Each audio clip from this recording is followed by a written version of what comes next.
Major funding for this program was provided by Friends of Iowa Public Television.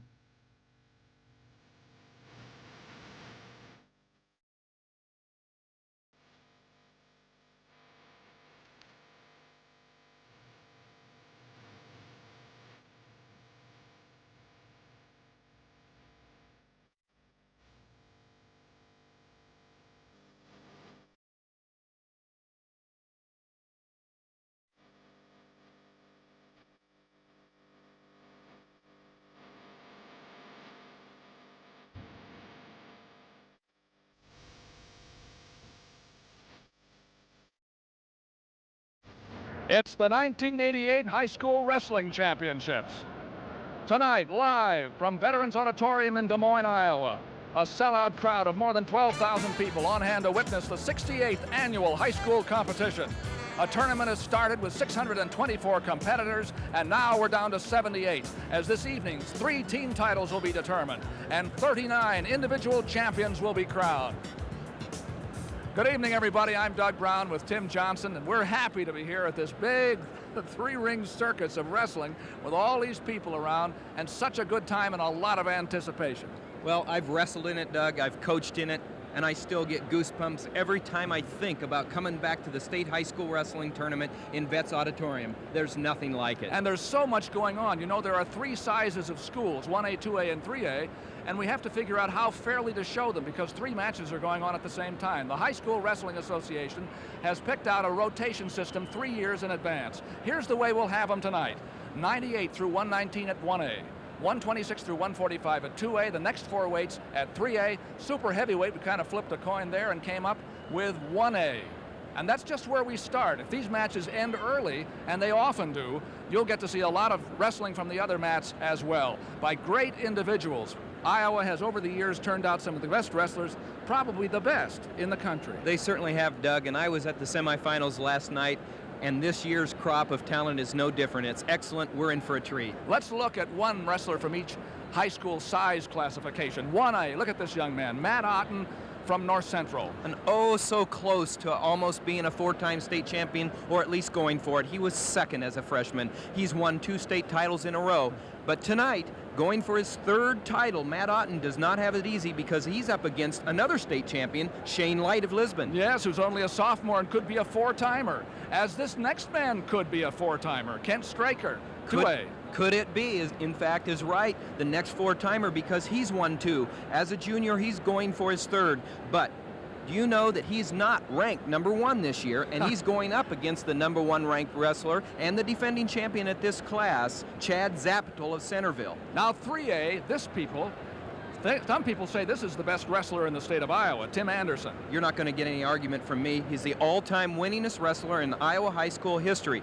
He's a state champion from last year. He's a national junior champion. He's really good. And you'll talk about a lot of these wrestlers through the night. And also, we'll keep very close track of those off mats, so to speak. We have our 2 veteran floor reporters back this year who did such a good job, Dean Borg and Dick Trotter. Dean, take it away. Well, Doug, as I rotate between the A and the AA match tonight, in 98 on AA, I'll be looking at 2 seniors wrestling it for a championship at 98 pounds who've never even wrestled in the state tournament before. And in single A at 155, 2 unbeaten records, including the defending champion at that weight, Kopriva of North Tama, and then Hansen of Avoca is the unbeaten record he's going against. My colleague is Dick Trotter. All right, thank you, Dean. We'll be looking primarily at the AAA matches tonight, and one of them that really has caught my attention and will catch everyone's attention, a couple of old war horses going at 119 pounds in Brad Brule of Fort Dodge and Eddie Lee of Council Bluffs Abe Lincoln. Neither has won a title, but Brule was 2nd, 3rd, and 4th since 1985. Lee has been 3rd, 3rd, and 2nd. It should be an outstanding finish. Now back to you, Doug. Get back to you often tonight, gentlemen, Dean and Dick. We haven't said a thing about the team standings so far. Then I guess it's because they're almost all title decided. Well, 2 perennial powers have wrapped it up, but a newcomer is getting close to their first championship ever. Look at 1A here. We have a very familiar name on top. Lisbon winning their 10th state title and their 5th under Coach Brad Smith. But at 2A, here's a new name up on top. It's Centerville. They're looking real good, and they're zeroing in on their first title ever. And our congratulations to the effort by Coach Mike Halupnik.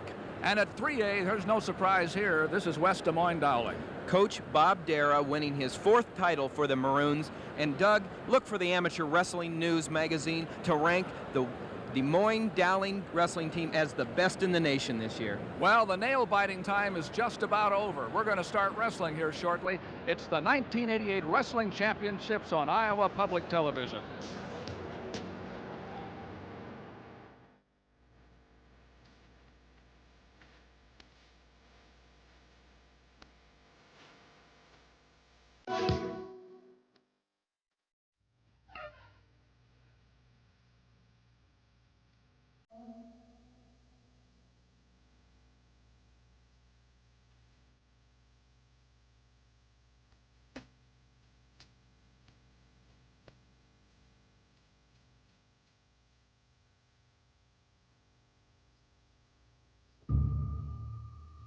Join old friends as they return to China Tuesday of next week, with repeat broadcast the following Thursday and Sunday.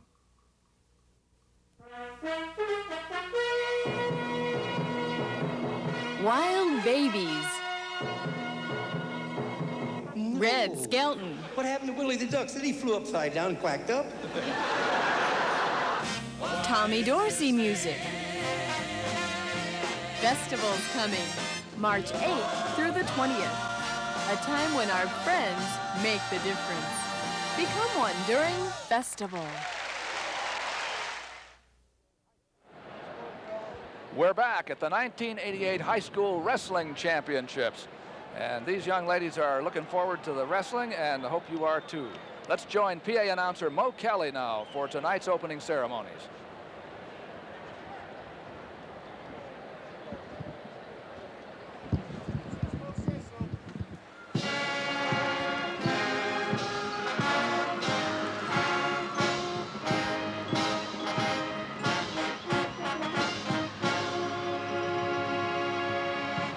Ladies and gentlemen, the Grand March of Champions 1988. The Grand March led by the state and national record holders for family championships, the Gibbons brothers.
Exciting time here for the these four young Gibbons brothers leading the Grand March.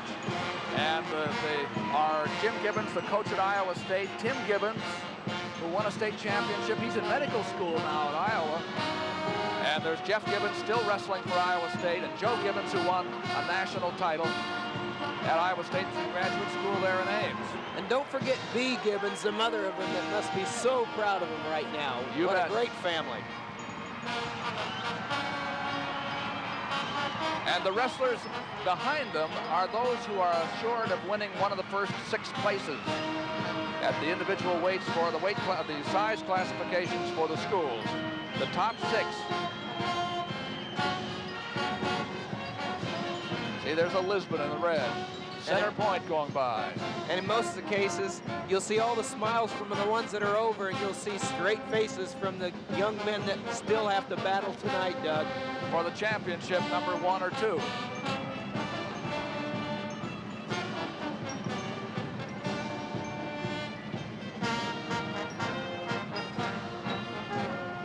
As we said, besides the wrestlers on the mat, there are more than 12,000 people here.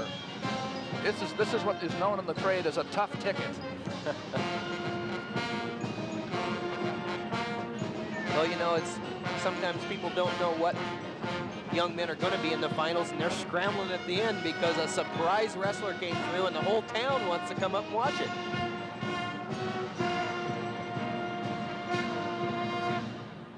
Advancing the colors of our nation, the Des Moines East High School Air Force Junior ROTC.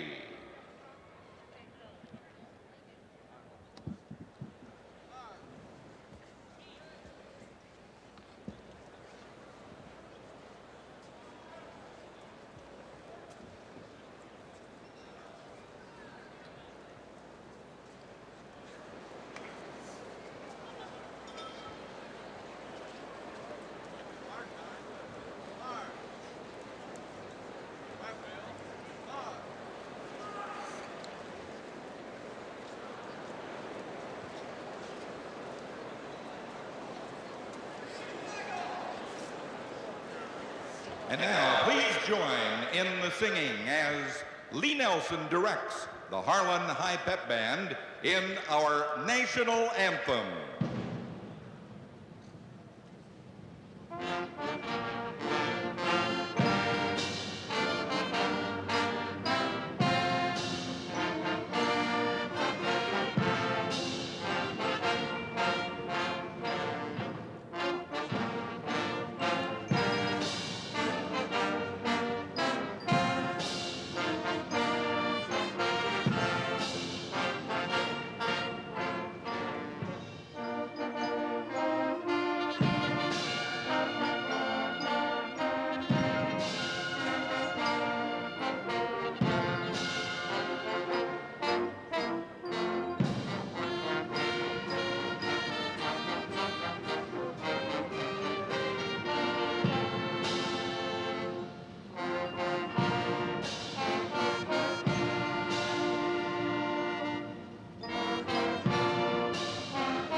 That's part of the crowd here at Veterans Auditorium in Des Moines, Iowa. A full house tonight. Some people still coming in. You might see an empty seat up in the balcony, but there's somebody headed for it.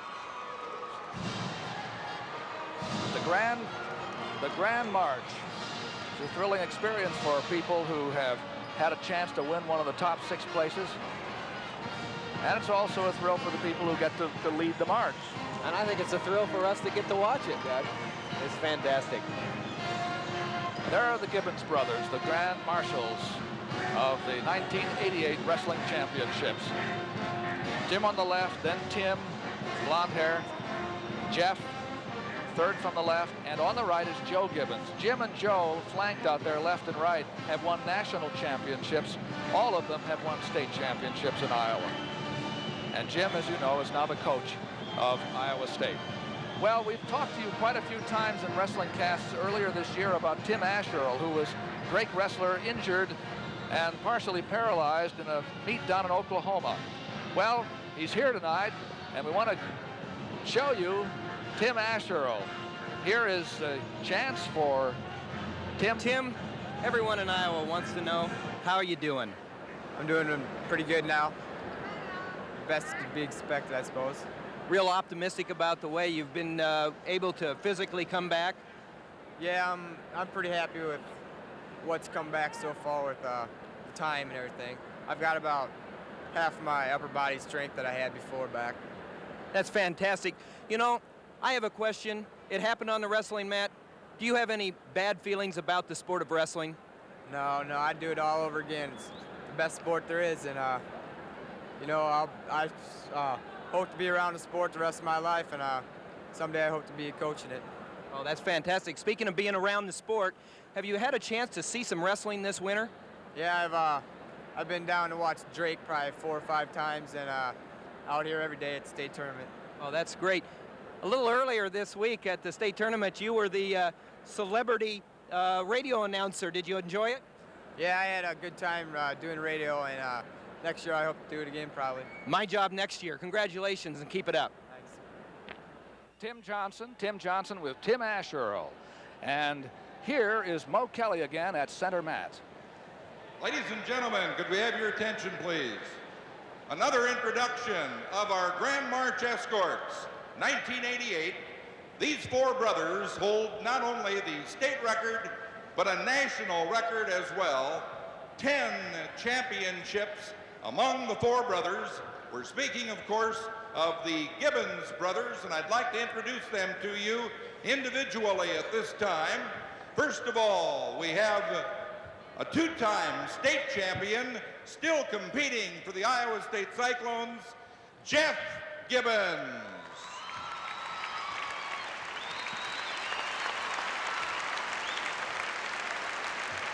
A three-time state high school champion, now the coach of the NCAA champion Iowa State Cyclones, Jim Gibbons.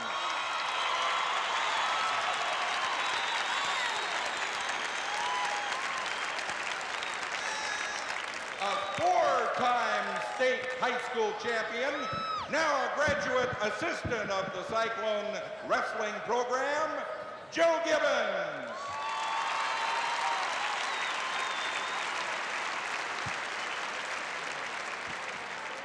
And another state high school champion, now in the University of Iowa Medical School, Tim Gibbons.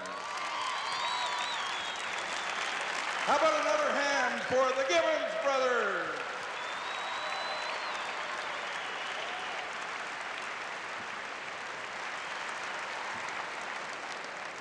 Ladies and gentlemen, a few short years ago, a young man showed a lot of courage.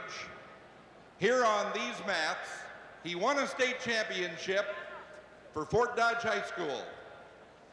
He went on to Drake University, was starting out a great career there, showing a lot of courage and doing very well for the Bulldogs. But the last couple, 3 months, he perhaps has shown the greatest courage of all. He had a mishap, a wrestling mishap, but he's battling back and showing a lot of courage. And he's here tonight. You know, we all need a little lift now and then. And even though this young guy's battling and battled hard, I think maybe we could give him even more of a lift right now with a round of applause for Tim Asherle, Drake University.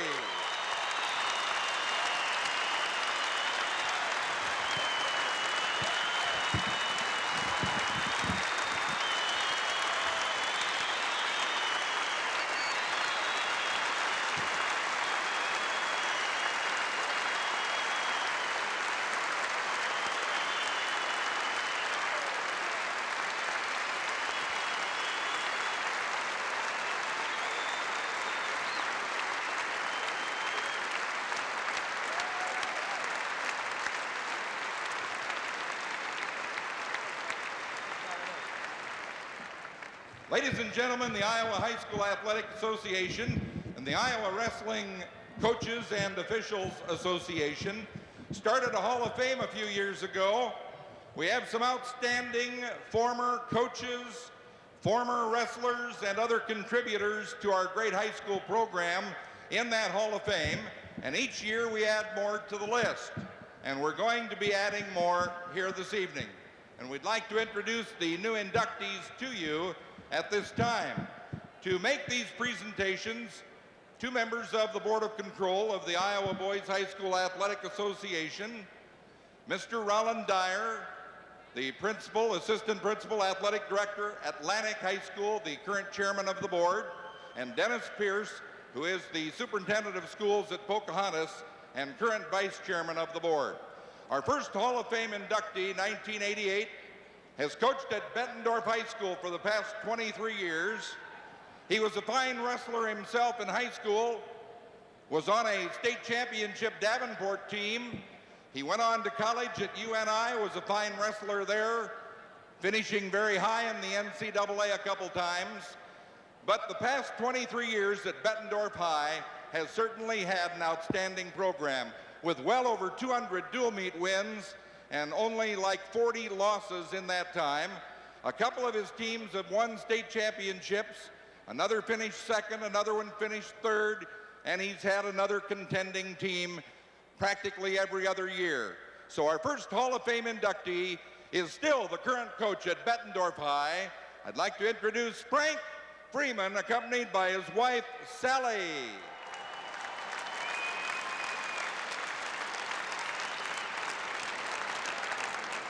This is the year of the families. We had the Gibbons brothers, and now into the Hall of Fame, we have two Hagen brothers and Dad Hagen.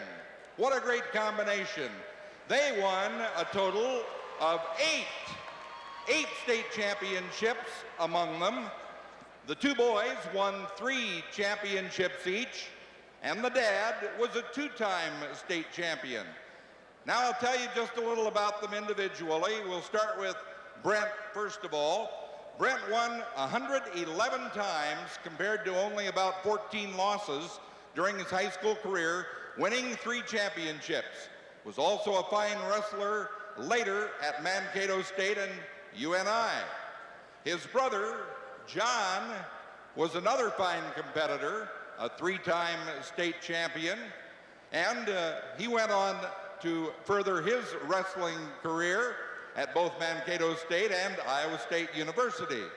And we have both of the brothers here this evening, accompanied by their wives. They're both going to be inducted into our Hall of Fame.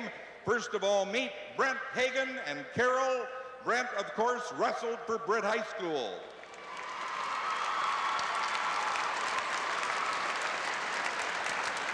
Next up, John Hagen, his wife Joni. John, of course, also a 3-time champion from Britt High School.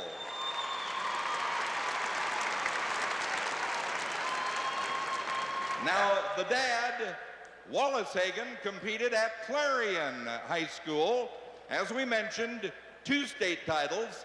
This fella lost only 4 matches in his career in high school. So how about a big hand for Hall of Fame inductee Wallace Hagen, accompanied by his wife, Mary Lois. Our next inductee, longtime coach at Clinton High School, still guiding the Clinton High program, had a state championship team on this mat a year ago, and of course the coach of one of the rare 4-time champions, Dan Knight. Bob Luters was an outstanding athlete at Clinton High himself. He's in the Bradley University Hall of Fame because of his own athletic prowess. And as we said, over 20 years service as the head mat coach at Clinton High with a dual meet record of over 200 wins and only 93 losses. So another Hall of Fame inductee, the current coach, Clinton High School, Bob Luters, accompanied by his wife, Carol.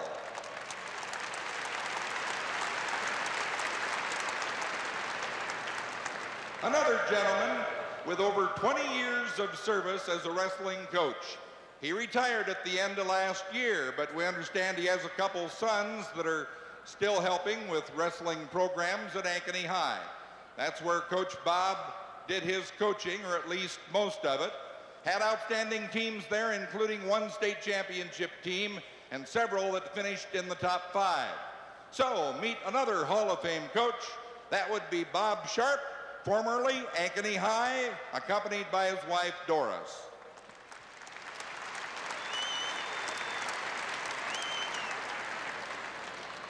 The Iowa High School Athletic Association started an Officials Hall of Fame a few years ago, and this includes officials in all sports, baseball, football, everything. There are 9 or 10 wrestling officials in that Hall of Fame, and we're going to induct another one here this evening. This gentleman, a former wrestler himself at Cedar Falls University High, and a former collegiate wrestler, and in recent years has been at Vinton High School as, first of all, a coach and then as a teacher. This year marks his 14th appearance in succession as an official at our state wrestling meet. Into the Officials Hall of Fame from Vinton meet official Don Holmes, accompanied by his wife, Barbara.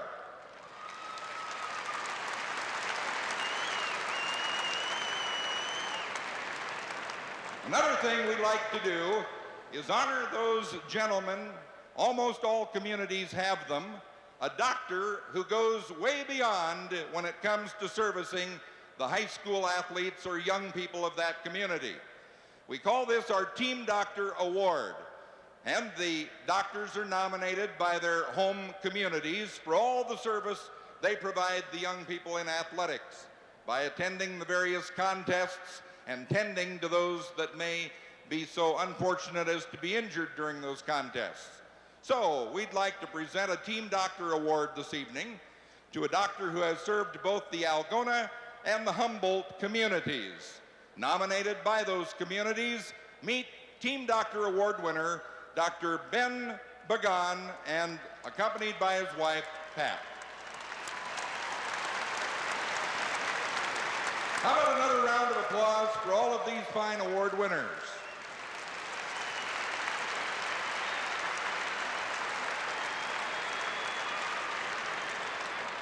The Iowa Wrestling Coaches and Officials Association meets annually during our state tournament, and they come up with some awards of their own. And what they do is they select their coaches of the year in the 3 classes. They also select an official of the year, and they select a junior high coach of the year. So these are prestigious awards because the ones that are in the business, they are the ones that do the picking. They choose their colleagues that have done outstanding work. To present these awards, the 3 current officers of the Wrestling Coaches and Officials Association, that would be John Kinley of Carroll, who is the current president of the group. The middle gentleman is Jim Steyert of State Center, West Marshall, current secretary-treasurer, and Dave Steinkamp of Winthrop East Buchanan is the current vice president. Okay, let's begin with our coach of the year.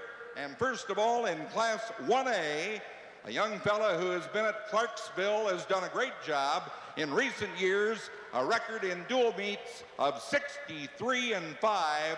Coach of the year 1988, Class 1A, Ron Peterson of Clarksville.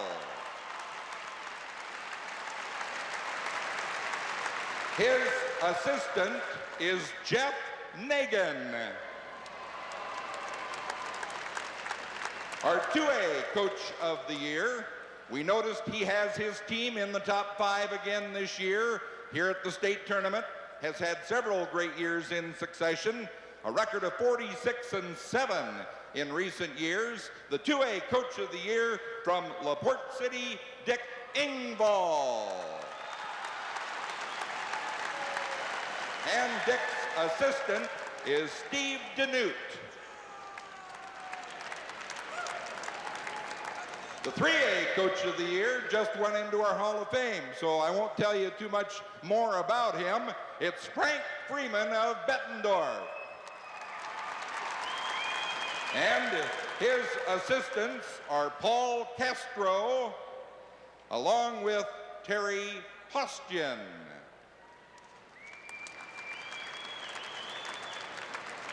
Now, you know, these varsity coaches, they appreciate the great job that the junior high coaches do for them, running the feeder programs. And they like to honor a junior high coach who has done a great job of providing some of those great varsity athletes. So their junior high Coach of the Year this year comes from Ames, and he tells me he's very proud of the fact that he has a son in his first year of coaching wrestling also this year. Meet the junior high Coach of the Year, Jim Umfar of Ames, accompanied by his wife, Judy.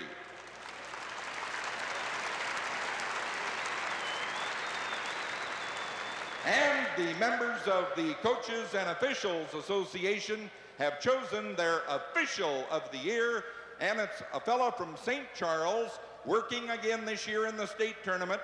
This is his 11th state tourney appearance, and that is Rich Gray of St. Charles. Another big hand for these award winners, these great coaches and officials, and we thank you very much. We'll be underway with the wrestling in just one moment. Our congratulations to all the award winners here tonight.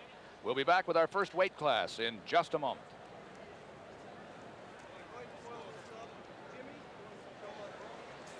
The Lawrence Welk Show, normally seen at this time, will be seen tomorrow evening at 6 with a special anniversary celebration.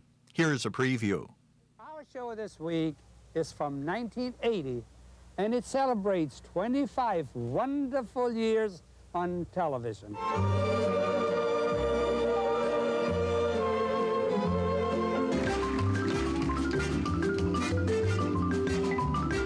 Speaking of miracles, this must be it.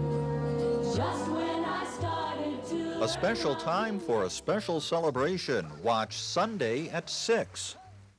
Attention graduating Iowa high school seniors. The Iowa Broadcasters Association offers 2 scholarships worth $1,000 each to be used to study broadcast journalism at any of 3 universities in Iowa. That's a total of $4,000 help in 4 years of study. To apply for these scholarships, ask Iowa Public Television for an application form. Write Director of Programming, Iowa Public Television, Post Office Box 6450, Johnston, Iowa 50131. The IBA Scholarship in Broadcast Journalism. Application deadline is March 31st. You're watching Iowa Public Television. Now we're back, and we're ready for wrestling here tonight. The 1988 championships. We start with a 98-pound class, 1A, 2A, and 3A. And young men score points this way. If you're somebody's grandmother or grandfather and here want to see how he's actually doing, there is the way it happens. 2 points for a takedown, gaining control of the other man, 1 point for the escape, 2 points reversing advantage, 2 points for a near fall, holding a man's shoulders to the mat, near the mat in a near fall position for less than 5 seconds, 3 points for more than 5, and somebody gets pinned, that's it. Match is over. These are team scoring points. 2 for a default, forfeit, disqualification, or advancing the championship. Advance in the consolation rounds is 1, superior decision is 1, and a major decision is 1/2 a point. Actually, also, you advance with a fall, you get extra points. Those are the team scoring for individual places. The first place winner at each weight class gets 16 and then on down through 6th place. As we showed you, the fall is worth 2. The technical fall is also worth 2. That's the winning by 15 points or more. As soon as one man gets a 15-point advantage, a match is stopped. Technical fall is something new actually in the folk style wrestling in college and high school in just the last few years, although it has been in freestyle somewhat longer. 98 pounds through super heavyweight. There are 13 weight classes, 3 classifications of schools. That means there are going to be 39 champions here, and half of these young men will go home happy. Half of them will go home not quite so happy, but second isn't bad either. And at 98 pounds, we're going to start the first 4 weight classes. Remember, this is the rotation that is given us by the Iowa High School Athletic Association. We'll go 1A as our starting match at each weight class through 119. We'll go with the double A's through the next 4 up through 45. And then 155 through heavyweight will be the big schools. And at super heavyweight, we're going to start with the 1A's again. But at the first chance, we'll go to one of the other 2 so-called, we'll call them off mats. If one match ends early or if something very unusual takes place, maybe we'll give you a shot of it up in the corner. But this 3-year rotation is the only really fair way that we've been able to come up with, and the Iowa High School Athletic Association has been able to come up with, to present the classifications. And at 98 pounds, Tim Johnson, we're going to have a couple of young men from eastern Iowa here, Eric Elam and DJ Wade. A couple of young men that, you know, haven't met this year, but they met last summer in freestyle, and really to set the stage, Doug, they went 4-4, and they went into sudden death overtime, and Elam won in freestyle. That's how close these 2 young men are. It's going to be a good one. Well, Elam hasn't lost a match in 1987 and 88. He's 27-0. DJ Wade of Morning Sun is 29-2. Now, Wade had a very tough time in his first match against Mike O'Connor of Dyke, but after he got by on a 1-point decision, he had a 10-point victory and a pin in the semifinals. Elon had a fall to start out against Mike Ward of Pekin Packwood. He beat Jim LaRiviere of Carson 11-0, and then got a squeaker in the semifinal match against Boomer Kortemeyer of Lisbon. He won that one by 1 point. Well, that was a really good match. I saw that match, and it was just really hard fought all the way down. Elon's a kind of a good story in that he started the year last year as the third team 98-pounder for Belle Plaine last year. One of the young men quit. They needed a 105-pounder. He moved up. He was a state qualifier last year at 105 pounds. Now he's back in the finals at 98. And we do want you to know, too, who's in the other matches at AA and AAA. And we'll give that to you here shortly so that you'll have an idea who's in all the action here at any given time in the 1988 state championships of Iowa high school wrestling. I thought that was interesting, TJ, when you were in the opening, you said that you must have your spies. Said that since Dowling has already clinched the title, they are going to be picked by Amateur Wrestling News as the top wrestling team in the country. Well, I think there's a good chance. I think especially if they were to top that off with the dual meet championship, I believe that we're going to see Dowling honored that way. Now, Morning Sun has DJ Wade. He has the light top. You see the white stripe around the major part of the midsection. That's going to make it easy for you to identify DJ Wade. Eric Elon of Belle Plaine, the undefeated wrestler, is in the black. They both have good low-level attacks. You'll see that Elon really tries to penetrate in the center of the body. On the contrast, right here as he goes in for a fireman's carry attempt and is countered. Now we have time to show you quickly, while this is going on, who's in the other matches. You see Elon in on the leg near the out-of-bounds line. That is at 2A, and it's Mike Needham of State Center, West Marshall, against Gary McLaughlin of Hampton. At the AAA level, it's Randy Rowery of Cedar Rapids Prairie against West Des Moines Valley's Mike Newman. Here it's Elon in the dark against Wade in the white, the green and white. There's no score. 2-minute first period, 2-minute second period, 2-minute third period. And we're almost 45 seconds from the end of the first period. They're a little tentative, aren't they, TJ? They are a little tentative right here. I think they both don't mind being right here, but I would say that DJ Wade, from the experience he's had with upper body, likes it here a little bit better than Elon from Belle Plaine. They look like somebody wants to throw. They're in the body lock position. This is Elon. And now he lets go of it, so they go back to a little more standard tie-up. You find more and more of the wrestlers that reach these final rounds have that freestyle experience, wrestle a little bit more in the summer, have a few matches in between the regular season. That was Elon on the leg, and the period ended before he could get anything out of it. 0-0.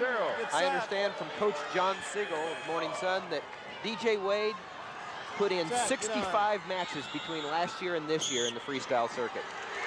You can't help but get better that way. Elon had his choice took down, and Wade flattened him right away. Trying to hold for a near fall here. And he gets it, it looks like. He did. He got 2 in the back. But he's got to stay behind. And now that Elon has a grabbing position right here that is going to score some back points. He has already 2 for the reverse. And he has a 3-point near fall. So that's a 5-point move on a reversal for Elon. And he has Wade in some serious trouble now. Some real trouble. The headlock position. Can he pin him? This is Elon in a real position of advantage and all kinds of time. He's really got an opportunity to adjust here and put the hips. He's got good hip action according to his coach. Very coachable kid. Just says, Coach Billings, what can I do to get better?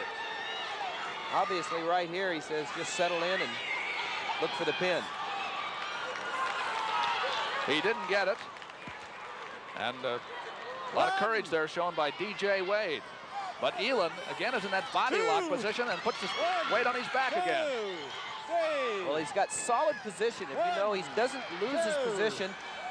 Keeps his hips with him, and he's just done a really nice job there. Elon has. That's a 2-point near fall. This time on a body lock from the feet. 7-2 now is the lead with just a few seconds left in this period. We're just starting at 98 pounds, high school wrestling championships. Now here comes DJ Wade out the side, and he could end up in the same type of position that he was on the short end a little earlier. He's in a position right here. He's going to have to choose whether he wants one. And here, he may have chosen too late. Right. I think he's going to get to 1 point right Oh, there. it's 1 point. So it's now 7-3 in favor of Elin. Wait! At the end of the period. Good period. You're down, man. Your choice. 9-4. I guess I'm off in the score here somehow. What was that? 9-4. On the whistle. Don't pay any attention to my scores. I gave up looking at scoreboards a long time ago, and that's what the trouble is. All right. This is where Wade wants to be. He wants to be on his feet. Well, he needs a big move right here, and he has the capability to get it. But Elin has shown that he's a solid wrestler. Get her going. Get her going. His coach says he has a lot of heart, a lot of natural ability, and we've seen him keep good position here. At AA, Mike Needham is ahead of Gary McLaughlin of Hampton, 6-2, with about 20 seconds in the second period to go. And at the 98-pound in AAA, it's 2-0 in favor of Lowry of Cedar Rapids Prairie in the second period. Here it's Elin in the dark on the right, leading 9-4 over DJ Wade of Morning Sun. Elin has tried to cap an undefeated year with a state championship. Well, Elin came real close to ending it earlier in the match. He's had 21 pins out of his 27 wins this year, and so you might call him a pinner. You sure could. He's only a sophomore, too. There's Coach Al Billings. He's done a really nice job at Belle Plaine. Both of these coaches, John Siegel and Al Billings, have really established great. Now here's Wade trying to get into a tough spot for Elin, but looks as if Elin's going to counter this one very well and come out on top. 11-4. Move up. Use it now. Now Wade is only a junior. That's your old town, isn't it, TJ? Morning Sun. And a grand town it is. Belle Plaine, Morning Sun, towns like that really love their wrestling. It's just a tribute because of the number of people that come out to see these young men wrestle. Here again, Elin has Wade on his back with about half a minute to go. Can he get the fall? He did, with 23 seconds to go. Like I said, not unusual for that young man because he's done it a lot this year. He really finished in style this year with this state championship and a pin. A fall in 5:37 for Eric Elin of Belle Plaine. It's an undefeated year for this young sophomore state champion. And if he keeps that up, he could be a three-time champion. Oh, he's solid. He's solid. What a man. Eric Elin over DJ Wade on Iowa Public Television. So we do have some time to go to another match in one of the side mats. And right here, there's the pin. Able to just bury the shoulders into the mat, get the fall. Happy young man. He had both arms barred. Chicken wing right to the back. Not much you can do there. We have a minute to go at the AAA level. Randy Rowry of Cedar Rapids Prairie against Mike Newman of West Des Moines Valley. You see Valley in the front there. That's Mike Newman. The score is 3-1 in favor of Rowry with 55 seconds to go in the match. They both wear black. Rowry is now on the left. And he has the blue shoes on right there. And obviously Mike Newman needs to get on the attack right here because he's down by 2. But a takedown will tie it up. Rowry's coached by Jim Kimball and Mike Newman by Jim Underford. Not much time left, a half a minute now at 3A.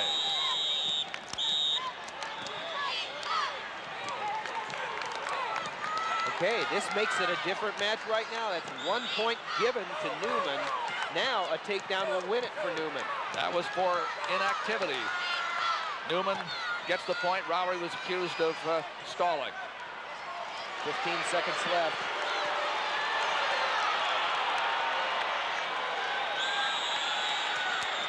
Mike Newman won 3 Now there's a point to tie it up. A stalling point against Rowry, and now it's 3-3 with only 3 seconds left, and we're going to have 2 points. 2-point takedown. Did it count? Mike Newman wins the state championship with a takedown with 2 seconds left in the match. He was able to snap Rowry out of position, snap the head down, spin around for 2. He got 4 points in about 35 seconds. He took advantage of the situation. So he took care of that one, and now we're going to have an overtime at 1A. So we'll think about that. Right 2A. here, We'll he think about that. snaps him down. Look at this snap. He's totally out of position. His opponent is, and he just spins around for 2. He had to be quick because the clock was ticking away. The winner there is Mike Newman, ranked 2nd all year against number 1 ranked Randy Rowry. So we get to see all the matches tonight at 98.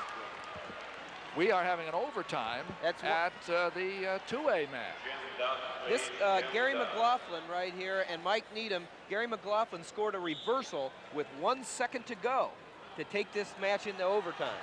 And so it was 8-8 in regular time. Let's look at him again. Gary McLaughlin Boy, we've had is some exciting... from Hampton. He's in the red, and Mike Needham of State Center is in the black. This is, by the way, a rematch of the district final. Hey, would Yogi be having a great time tonight as far as not being over till it's over? Yeah. Takedown for McLaughlin of Hampton in the red. And he won the district final, by the way. He's won 3 decisions to get to the finals, and one by 8 points, one by 4, and another by 8. Needham had 2 pins and a decision. And now McLaughlin has Needham on his back with 15 seconds to go.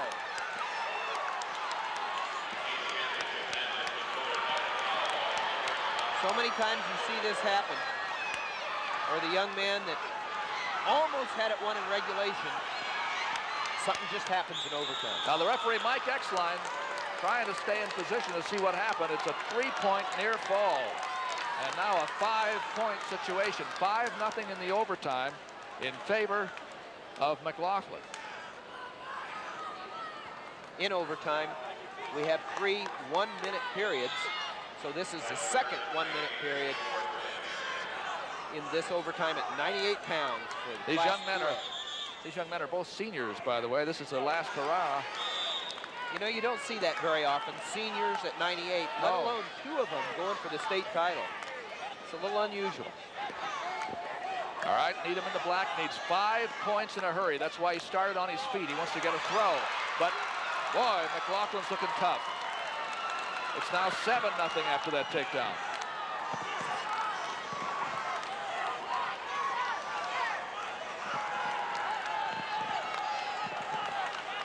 McLaughlin of Hampton against Needham.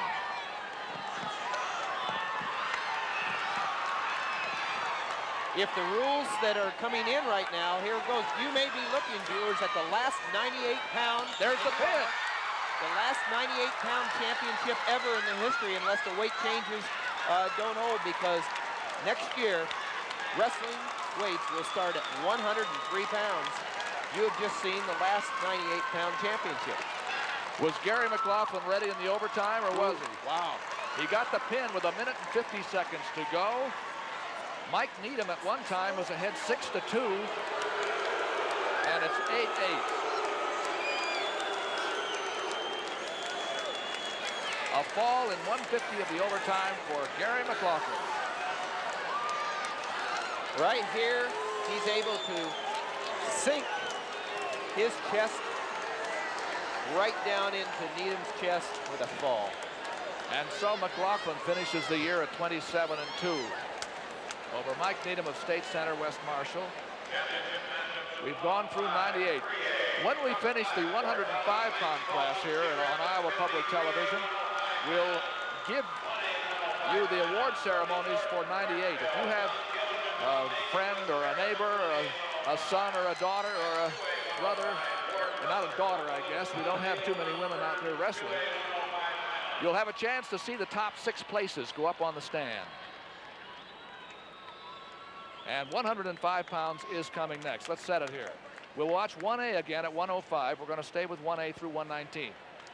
It's going to be Tony Norton of Clarksville against John Gilgen of Mondamon West Harrison. They are the wrestlers we'll start with. Once the match starts, we'll give you some of the other wrestlers out there at AA and AAA, because there are some good ones going on there too. The referee for this match will be Donald Holmes. And the newly inducted Hall of Fame official. That's right. State Hall of Fame now, Donald Holmes. This is the 1A class at 105 pounds. The state championships and the teams have been decided in 1A and AAA. Lisbon and West Des Moines Dowling, but Centerville is still just a fraction of a hair away from the title at 2A. They either need a victory by Chad Zapical or some help somewhere else. Todd, here's what else we have for you on the other match. At AA, it's Ward Buster of Wapello against Todd Neal of Mount Vernon. And at AAA, it's Doug Black of Fort Dodge going against Lance Paulson of Cedar Rapids Kennedy. We'll keep an eye on those. There's a beautiful Kelly right into a near fall position. And back for 2 for a reversal. So we have a 4-2 match. There was a 2-point takedown, 2-point near fall, and then the 2-point reversal. Tony Norton, of course, wrestling for the Single A Coach of the Year. The man on top is John Gilgen, but he's behind by 2 because he hasn't had a near fall. Improve, man, improve. Ron Peterson, the coach at Clarksville. Joel Huffman, the coach at Mondamon West Harrison. Both good wrestlers in their own in high school, bringing their expertise. And here is an attempt at a near fall by Gilgen. The situation hasn't changed now, so the referee can't give the points until that particular situation is resolved, but it's at least a 2-point near fall. Now it is 4-4. Both of these young men, qualifiers last year. Norton, a qualifier at 98. Gilgen, 4th last year at 98 pounds. So they've both improved themselves this year, Doug. Gilgen on top. He's in black. The maroon uniform is Tony Norton on the bottom from Clarksville. Well, Gilgen's got Norton flat right now, and Norton's going to have to come up and establish his base before he can come out and get an escape right there. But you can see his hands tied up by Gilgen. There's the end of the first period. They each had a near fall worth 2, and Norton had a takedown. Gilgen had a reversal and a near fall. They start on the feet, second period. In goes Norton for a double leg. That's a nice double leg. He's covered it up well. He's trying to come around so that he's going to hook that leg. He got it. Hold it. You're down. You're up. He got the 2-point called control. Donald Holmes, the referee, says that he got control for 2 points. Come in. So that's Norton on top in the maroon uniform against Gilgen, leading now 6-4. The score in AA right now in the second period is Ward Buster Wapello leading Todd Neal, Mount Vernon 2-1. Neal is riding Buster right now. At 3A, Paulson of Cedar Rapids Kennedy leads Doug Black of Fort Dodge 2-1. And this is the 1A match at 105. We're starting with the 1As in the first 4 classes through 119 pounds. 6-4. And I have a feeling the score's going to change a few more times in this match, Doug. I think so. Well, it just changed right there because Gilgen is allowed to go on his feet. And he takes a shot at a single leg. If he gets a takedown, he'll go out in front. He does, 7-6. No, you're out of bounds. You're out of bounds. That was close. No, you're out of bounds. Down. Back to the middle. How much time left? 1:11 in the second period. They started on their feet here. And this is Gilgen. He's been behind a couple of times, but he's been tough coming back. He's about to be reversed, and he is. 8-7 now in favor of Norton. Near fall? Well, not yet, says Gunn. Yep. There they go. There he goes. There it is. You can see he's controlling the elbow right here.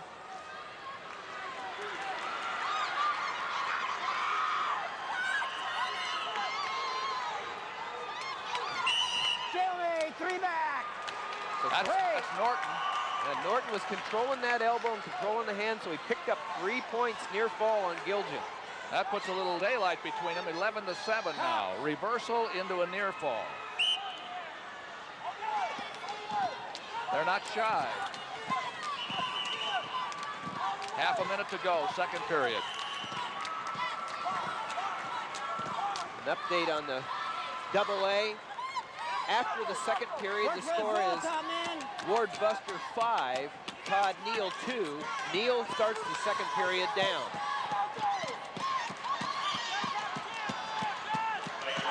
We're watching 1A, and this is about the longest ride anybody's had. It's Norton on top. And nursing a 4-point lead. There's the end of the second period. Now we're going to go to 3. Third period at 1A. 105 pounds. Tony Norton of Clarksville. Giljan of Mount Damon has his choice, and he takes down. Norton's only a sophomore, and he's going against a senior Giljan here, but he's doing leading a fine 11-7.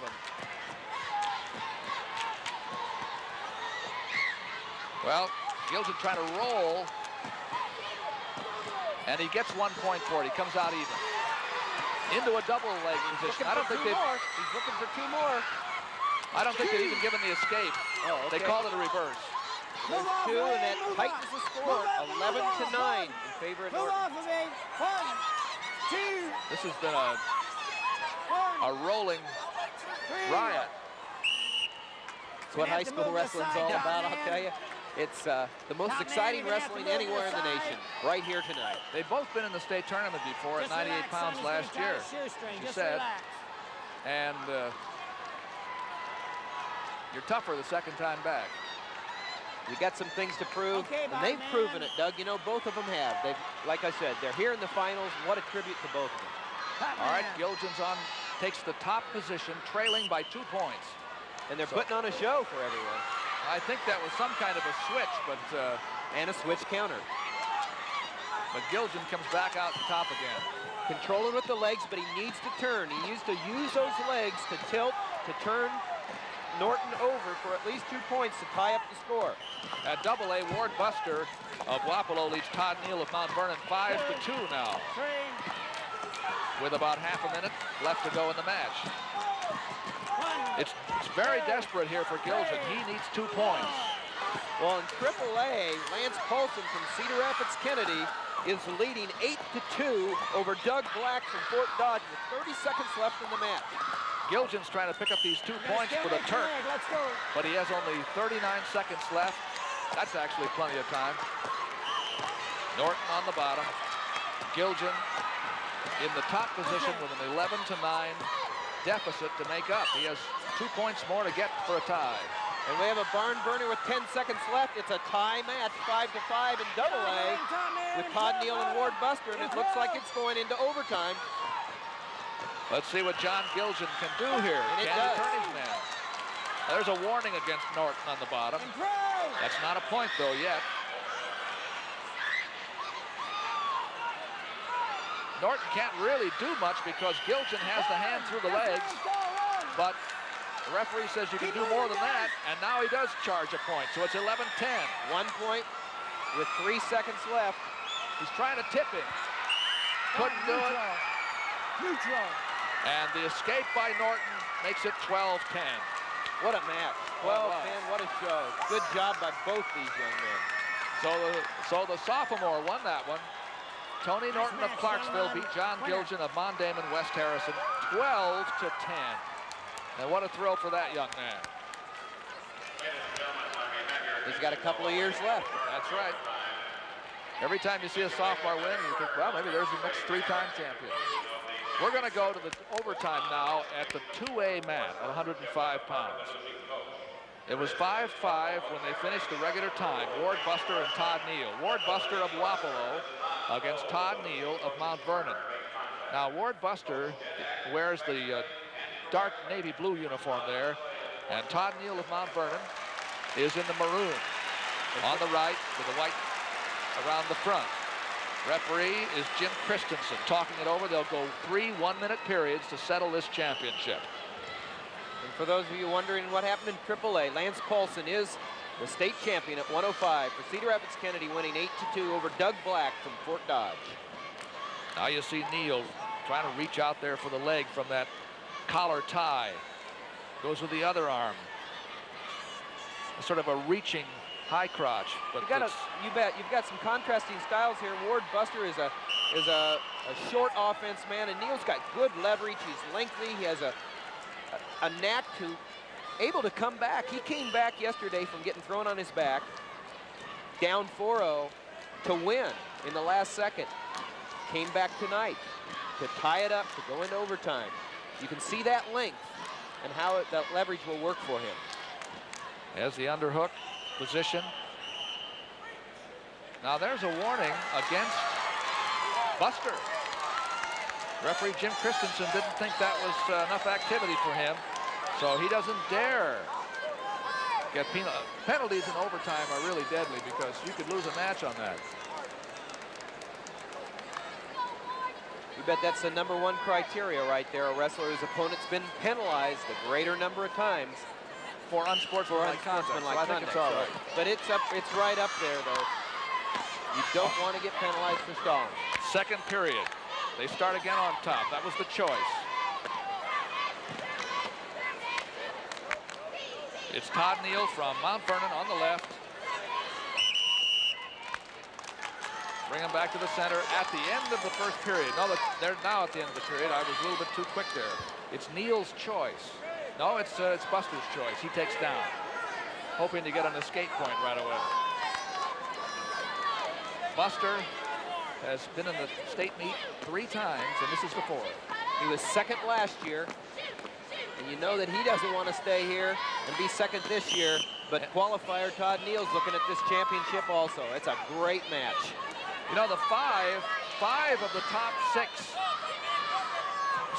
wrestlers in the decisions during the year that the newspapers make were in the top bracket with Ward Buster. And he beat the #1 seed, Roger Vogel of Comanche. And here he comes around.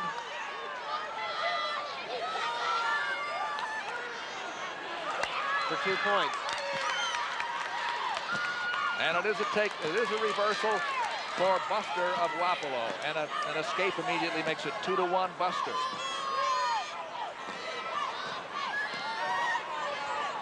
So I said, the #2 rated wrestler in the top bracket was Steve Holler of Perry, and Buster beat him 6-1.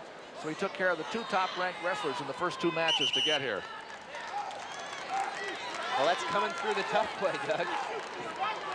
End of the first. But if you're going to be the best, I guess you got to beat the best. That's what he had on his mind when he came through, and he's got the best to beat right here. Neal is now going to take the down position, trailing by 1. See a few scratches on Ward Buster's face. As we start this 3rd period. An escape by Neal would tie it up.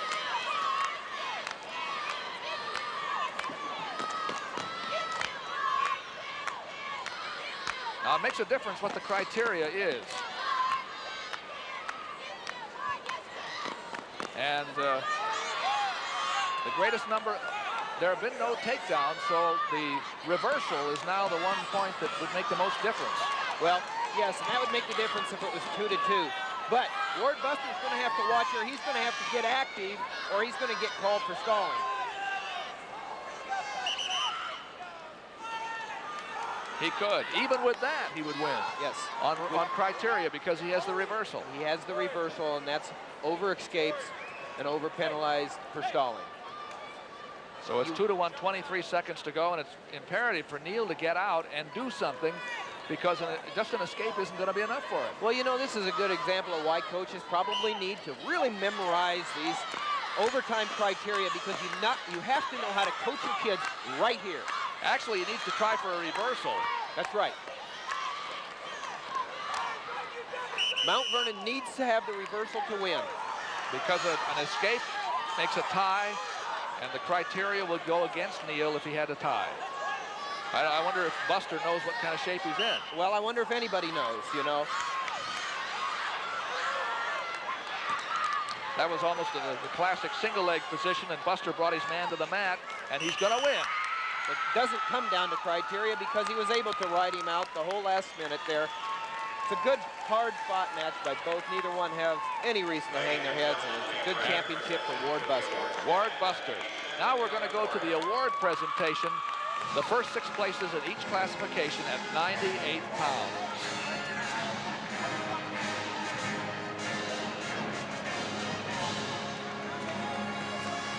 Presenting the 88 Class 20 award, Belle Plaine. 6th place, Jim La Riviere, Carson, Macedonia. 5th place, Mike O'Connor, Dyke. 4th place, John Smith, Manly North Central. 3rd place, Boomer Courtmeyer, Lisbon. Runner-up, DJ Wade, Morning Sun. And the Class 1A 98-pound champion from Belle Plaine, Eric Allen. Yes, sir. He won a fall to get that championship. Eric Elin of Belle Plaine. Those are the 1A champions. Now we're going to have the 6 highest ranked wrestlers in the state in AA, the middle-sized schools. A fall won the championship here in an overtime. Presenting the Class 2A 98-pound awards, Coach Steve Dykey of Hampton. 6th place, Barrett Thompson, Johnston. 5th place, Brian Reese, Osceola Clark. 4th place, Marty Boland, Bloomfield, Davis County. 3rd place, Brandy Moore, Washington. Runner-up, Mike Needham, State Center, West Marshall. And the Class 2A 98-pound champion from Hampton, Gary McLaughlin. Gary McLaughlin. He won a fall in 1:50 of the overtime over Needham after they had a terrific tussle in the regular time. McLaughlin, the smile of a state champion. You can weigh 105 pounds, 98 pounds, and you can still be a state champion. That's what's unique about the sport and so special. Now we're going to see the 1 through 6 finishers in the AAA Presenting category. the Class 3A 98-pound awards, Coach Jim Underfer of West Des Moines Valley. 6th place, Kurt Burridge, Davenport North. 5th place, Mark Arneson, Bettendorf. 4th place, Mike Simmering, Pleasant Valley. 3rd place, Jeff Van Manen, Oskaloosa. Runner-up, Randy Rowray, Cedar Rapids Prairie. And the 3A 98-pound champion from West Des Moines Valley, Mike Newman. Mike Newman won it in the last possible seconds, trailing by 2 points. 4 points, and he won. Let's go to Dick Trotter for a floor report. Mike Newman trailed throughout much of that match going into the final. As a matter of fact, he picked up 2 stalling points right at the end of the match to defeat Danny Roway of Cedar Rapids Kennedy, or Cedar Rapids Prairie. There you see we're looking at the 105-pound champion there. And that, of course, is Lance Paulson of Cedar Rapids Kennedy, who is the winner over Doug Black of Fort Dodge in a very tough contest. Back to you, Doug. Thank you, Dick. We'll get back to Dean Borg and Dick Trotter from time to time with reports. We were able to see all the matches at 98 pounds and 2 of them at 105. Now we're going to 112 pounds, and this is a dandy. Oh, we've been waiting for this one. This is 1A. We're going to see the 1A for another weight through here and 119. It's Matt Ott going for his 3rd title. He's from Manly North Central. He's against Shane Light, a sophomore from Lisbon, who was a title winner last year. And if he were to win, he could have a shot at winning 4. And Lisbon is in the black on the right, and Manly is in the light blue on the left. The 4th time that Matt Otten has been in the finals in his high school career. I don't know how close he came when he was a freshman. I didn't ask to find out, but he was second, and he's won everything here. All right, the other two mats, by the way, are AA, where we have Cale Sponsler of Johnston undefeated against Mike Powell of LaPorte City.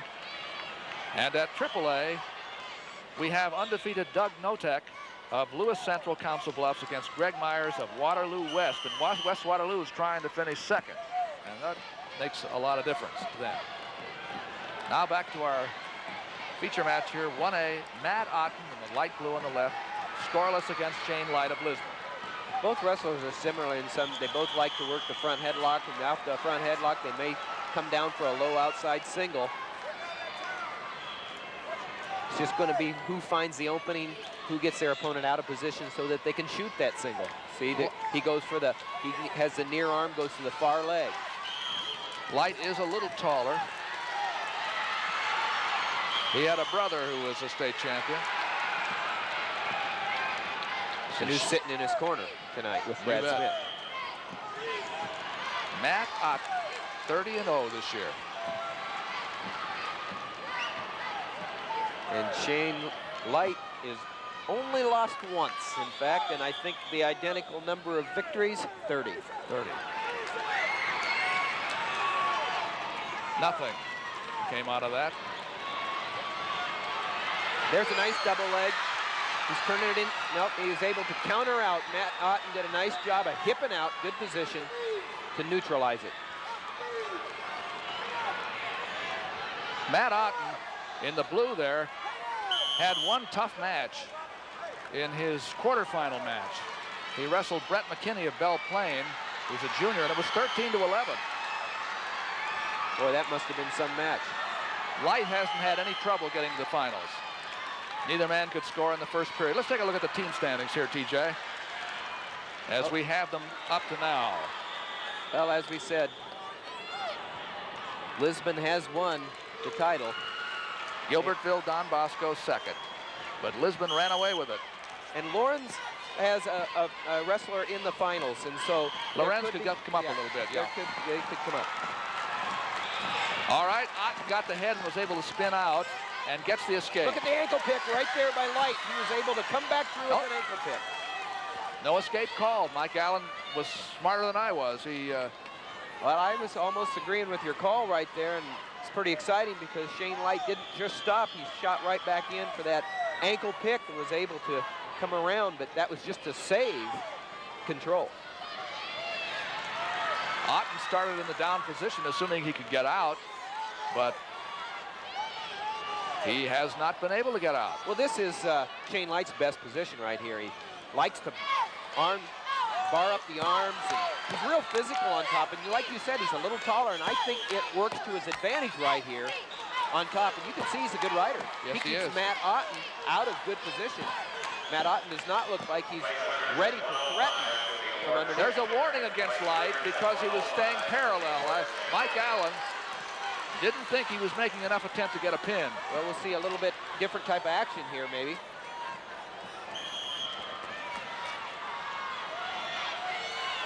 And Otten stayed active and got out. There's the first point of the match, 1-0. Light got a little loose there, and Otten was able to take advantage of it and come out for 1 point. Otten works with an underhook on his left side. He likes to get under there, or rather Light. There's a warning against the other man, Otten. Even. Half a minute to go, second period. You notice that both of them, again, have the same type of attack. Shane Light, Matt Otten, both use the near arm or far leg. They kind of trap it and do an outside shot. Well, here they go into a front headlock. Matt Otten coming around, trying to use the front headlock to spin around. Stalemate. We have about 10 seconds to go now in the second period. Light of Lisbon in the red and black. And Matt Otten of Manly North Central trying to win his third state championship. It's not easy. The score is 1-0 in favor of Otten. We go to the third period now, and this time Light gets his chance to go down him. Well, come out. Light is a hard person to ride also. In fact, the only time he's been ridden this year is his one loss. It's a caution. Away they go. That caution was against Otten on top for moving too quickly.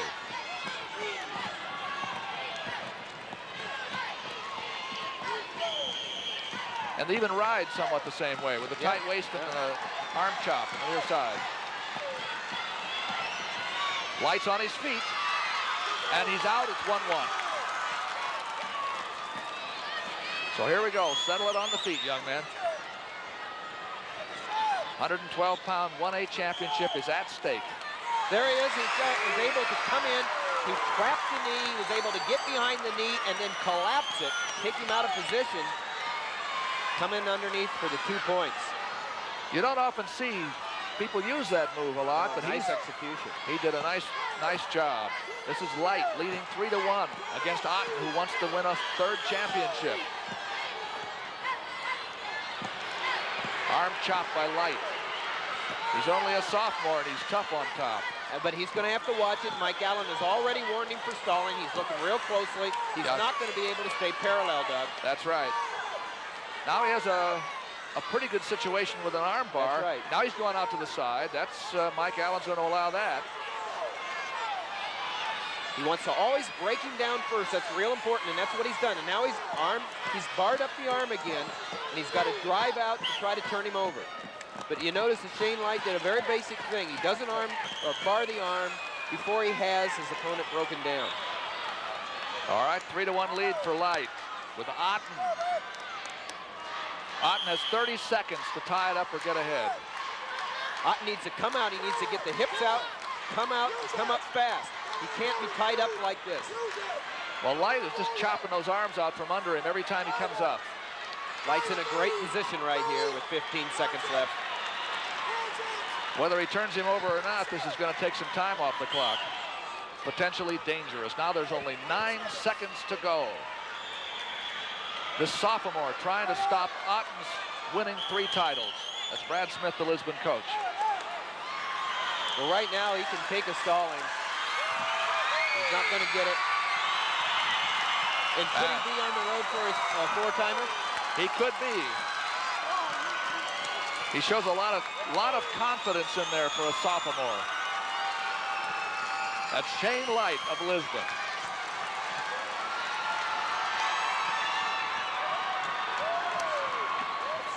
Let's see that last takedown again. Right here, he's able to see, he has him out of position. Now he's going to snap down the head, drop his level. He catches the knee. He drives his upper arm across the back, comes around to the side, pops out his head for 2 points. Real nice execution. He's able to take the angle away from his opponent. There's still a little time left at 2A, so we're going to go away from this single A mat where Matt Otten had some disappointment and Shane Light had a big victory. Cale Sponsler of Johnston is undefeated, and he's wrestling against Mike Powell of LaPorte City. Leads Powell 7-5 with just a tad less than a minute to go. In the red is Mike Powell of LaPorte City. Cale Sponsler is in the darker uniform. That's actually a purple. 2 points between them. The man on the left needs 2 points to tie it up. That's Powell. Referee Richard Gray brings them back to the center again. This is double A. 38 seconds to go. Sponsler stopped Powell's attempt to come under on a shot. Powell is going to have to throw it pretty quick. Well, all he needs is 2 points here for the overtime. So he doesn't have to get too careless. He just needs to execute. But he only has 15 seconds to do it, 16 seconds to do it. Cale Sponsler, undefeated from Johnston. Famous around the world as the home now of Iowa Public Television. 12 seconds. Johnston's had a good tradition in wrestling. Coach Frank Balsley, and of course, LaPorte City's Coach of the Year, Dick Engvall. Got a couple of good coaches here going at with a couple of young kids that had an outstanding match. And Johnston Cale Sponsler is the winner. Cale Sponsler wins it 7-5. He was second last year, and now he's come back to win first. We're going to go to the awards now at the 105-pound class. First of all, the 1As. Presenting the Class 1A 105-pound awards, Coach Ron Peterson of Clarksville. Sixth place, Scott Knoll, New London. Fifth place, Todd Kempson, Corning. Fourth place, Jeb Ping, Hayward and West Sioux.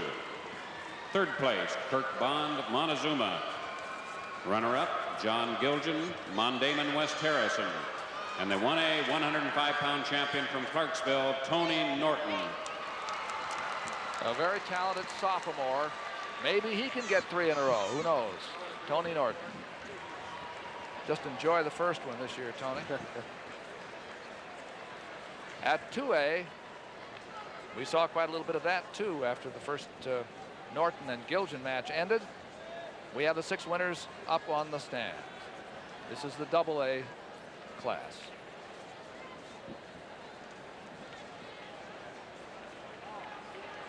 Presenting the Class 2A 105-pound awards, Coach Willard Howell of Wapello. Sixth place, Todd Metz, Hampton. Fifth place, Roger Vogel, Comanche. Fourth place, Keith Menke, Esterville. Third place, Todd Huffman, Storm Lake. Runner-up, Todd Neal, Mount Vernon. And the 2A 105-pound champion from Wapello, Ward Buster. Happy 105-pounder from Wapello, Iowa. Capped a great year with a state championship. When we start the wrestling again, we'll be at 119 pounds, still at 1A. Then we'll go to 2A for the next matches, 26 through 145. These are the AAA Presenting winners. the Class 3A 105-pound awards, Coach Rick Blackwell of Cedar Rapids, Kennedy. Sixth place, Chris Ristow, Waverly Shellrock. Fifth place, Scott Munson, Waterloo, Columbus. Fourth place, Walt Furler, Council Bluffs, Abraham Lincoln. Third place, G.J. Clothier, West Des Moines, Dowling. Runner-up, Doug Black, Fort Dodge. And the Class 3A 105-pound champion from Cedar Rapids, Kennedy, Lance Paulson. Attaboy, Lance. Let's get a floor report from Dick Trotter. All right, Doug, in 3A at 112 pounds, it was the lad from Lewis Central of Council Bluffs, Doug Notek, who really took it to the lad from West Waterloo, Doug Myers. The final score was 11-4. Notek, the senior, was second last year. This year, he won it all on the strength of 4 takedowns. And there you see the lad, Doug Notek, with his coach, Dick Blath, from Lewis Central, Council Bluffs. Now back to you, Doug. We've discovered that over the years, the coaches, if you're going to coach high school wrestling, you have to be a good catcher. Because somewhere along the line, you're going to have somebody win a championship, and he's going to jump at you from about 18 feet, and you better be ready. Well, it's a great feeling, and you just want to work at it so that you'll be ready. Yeah. You don't want heavyweights jumping at you too much. But well, do what a friend of mine, former Charles City coach and now assistant coach at UNI, Jim Miller, did when Mark Sindlinger won. He just ran out and he jumped into Mark's arms when Mark won his 3rd state title. So you got to be ahead of the game there. At 119 pounds, we'll see 1A first. Mac McClenahan of Sigourney against Tim Griffin of Lorenz Marathon. Now, Griffin is undefeated this year, and McClenahan has lost only once. And like we pointed out, this could catapult Lorenz Marathon into 3rd place for the moment anyway, right? Right. If their young man could win. Now, Griffin is rated first, has been all year, and he defeated Chad Williams last year in the quarterfinals. And Williams was ranked 2nd, and he did not make it through because McClenahan beat him to get to this match. Matt McClenahan, who finished 2nd last year at 112, he was 5th at 105 2 years ago. We got some action right here, but it comes into a neutral point. But I'll tell you, these guys like to throw, both of them. And you're going to see a Donnybrook. And the other matches that we'll be following, at Double A. Boy, this is the big one. We'll keep our eye on this one. Kent Stryker going for his third championship as a junior against Chad Zapotil of Centerville, who's actually favored. And at AAA, it's Brad Brule of Fort Dodge trying to stay undefeated against Ed Lee of Council Bluffs, Abraham Lincoln. That's your face. Back to 1A. Well, I'm telling you, these two like to go up the body. They look like mirrors of each other right here. They get in that, I don't know what you call it, but I was thinking of it as just a classic hip lock, body lock position. And whoever locks up last or first, last is in trouble. First is the one there you want to be. McClanahan's a good story. He had his second knee surgery last summer. He had total reconstruction of his knee. That's the young man from Sigourney. He has no outside ligament right now. He didn't wrestle last year. He's a two-time placer. He placed 5th as a 9th grader, 2nd as a 10th grader, but he did not wrestle last year, and he's back in. McClanahan is the man in black. Nobody came out on top that time. Boy, they're interesting.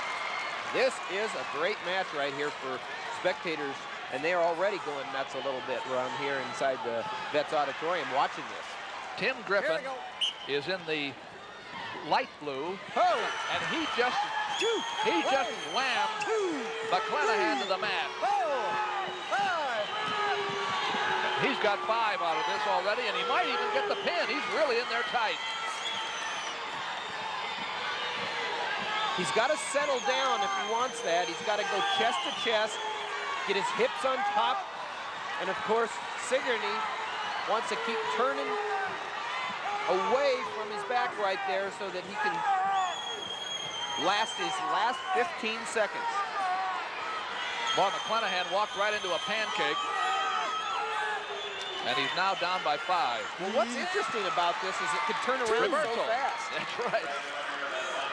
I mean, we've already seen they're both capable of tossing for 5 points, and now it's a 5-2 match. By the way, TJ, at the AA mat, Chad Zapotil got the first takedown against Kent Stryker. Stryker going for 3 as a junior. Red choice going down. And in AAA, right here, son, face this way. It's 3-2, Brad Brule over Eddie Lee. There's Tim Griffin 2-1. of Lorenz. Excuse me. Out into the switch position, and you see McClanahan trying to step over on him to cover that switch attempt. It's whoever can get the hips outside here. Well, right here, look at that hip action right there by Griffin. He was able to almost come out for 2 there, just with a little hip power, but McClanahan staying in there tight and tough.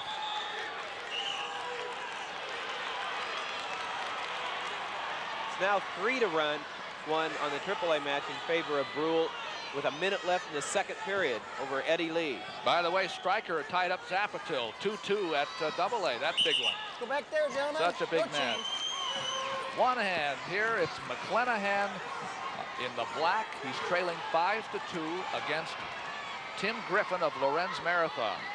McClanahan took a shot at the beginning of the second period and after a referee's position and walked right into a 5-point move. Got pitched on his back and held there for a 3-point near fall. So he has a lot of points to make up.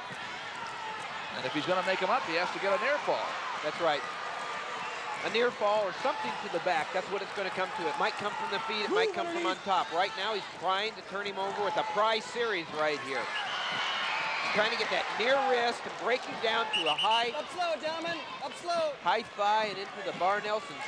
He's a pinner, McClanahan is, and anytime you have a pinner like a McClanahan, you have the possibility of anything happening. Down in AAA, it is tightening up. It's 3-2 with 15 seconds left in the second period, still in favor of Brad Brule of Fort Dodge. McClanahan is riding here, but he needs back points. Has he got the cradle locked? Yes, he has. What can he do with this? There's the try. He lost it, and now he's in serious trouble. 2, 3, 4. That's it. He lost the cradle going through and got pinned. Well, that was a tough situation for McClanahan. He felt he had it tight enough to go with, but Griffin was ready for it. Caught McClanahan on his back, flattened him for the pin. And Tim Griffin is the winner. He's a junior. McClanahan is a senior. Griffin finished second at 112 last year, but this year he goes undefeated, and he was right there to take advantage of a mistake. McClanahan lost the cradle hold as he was doing what he had to do. He was down by 3. He had to go for the cradle. Well, now we're at the match between Stryker and Zapatil. The score here is 5-2 in favor of Stryker. He was at one time behind 2-0, and now he's ahead. He's going for his 3rd state championship. He's only a junior. And we got a minute left. A great wrestling. Look at this. They're both wearing black, and the white around the middle is the Starmont wrestler, Kent Stryker. Chad Zapatil of Centerville is in the all black. He's wearing white knee pads. He almost had some big points come his way, but it was out of bounds. Stryker keeps control. Zapatil is undefeated this year. This is 2A. This is one of the big matches of the night, because Stryker's going for his 3rd in a row as a junior, and he's not even the favorite. As we said, Chad Zapatil, state champion last year at this weight. Stryker jumping up a couple of weights from last year. The referee is Mike Exline. If you've been watching our college wrestling series, you've seen Mike Exline. Referee there. In fact, now that the Big 8s and the Big 10s and some of the tournaments of the colleges are not on the same weekend as the state meets, we see a lot of referees that we don't usually see. Referees, and we see athletes we don't usually see, and coaches. And coaches who are, there are coaches from all over the country here. Uh-oh, that was almost a near fall. In AAA, it's widened a little bit for Brad Brule, leading 8-4 with 40 seconds left over Eddie Lee. From Council Buff, Abe Lincoln. That's Stryker with the white around the middle. He's called for stalling. That's a warning. He hasn't been warned before, apparently. We joined this match late. We have just 18 seconds to go. 18 seconds for Zapatil to figure it out. That's a point because Stryker went too fast. 5-3. Well, now it gets real interesting right here. Yeah. A reversal would do it. Uh-oh. Uh-oh. Stryker put himself in a little difficult situation. Yes, he does. He has himself in a difficult situation, but if he can keep his head, he'll not go to his back. He'll try. Okay. There's the 2. Right here, he's got to keep his head. The time is out.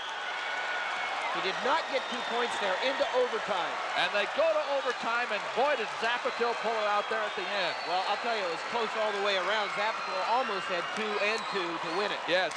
I was a little surprised that Stryker did what he did off the whistle. Yeah, I was too for the tilt. Right. Now look, he pulled him back. Pulled him right into him, and really he set up Zapatil's comeback right here, putting himself in trouble. But I'm not going to second guess a kid that's going after his 3rd state title. He's done it his way, and we're in overtime now. And the final score, by the way, at AAA was 8-6. Was that Brule? Brule was the winner. Fort Dodge over Council Bluffs Abe Lincoln. Here's some team standings again at 2A. This is one that hadn't been decided yet because Storm Lake still had some chances. And it depends right here. If Zapatil wins this overtime match, it's the 1st state championship for Centerville. They get beyond reach. This is the first. If it doesn't, we'll talk about it after that, right? Right. A lot at stake here. Chad Zapatil wants to be a state champion twice in a row. He wants to clinch his team's title. And Kent Stryker has won as a freshman, as a sophomore. He's now up at 119 pounds and he would like to win a 3rd title and maybe be in position for 4. But he had a little lapse there right at the end of that regular time. They have 1-minute periods to wrestle. The white stripe around the middle belongs to Stryker.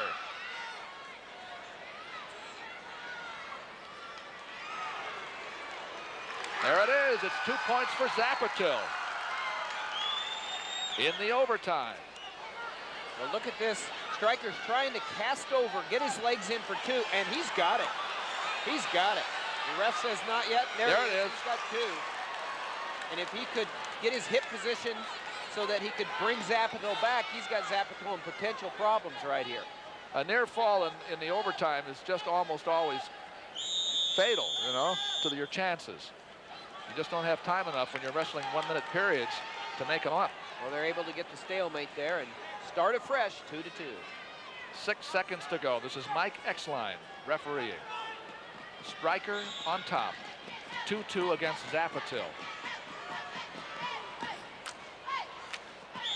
No score here. So when you have that little time left, the man on top wants to stay there because if he gives up an escape with that much time left, it's demoralizing.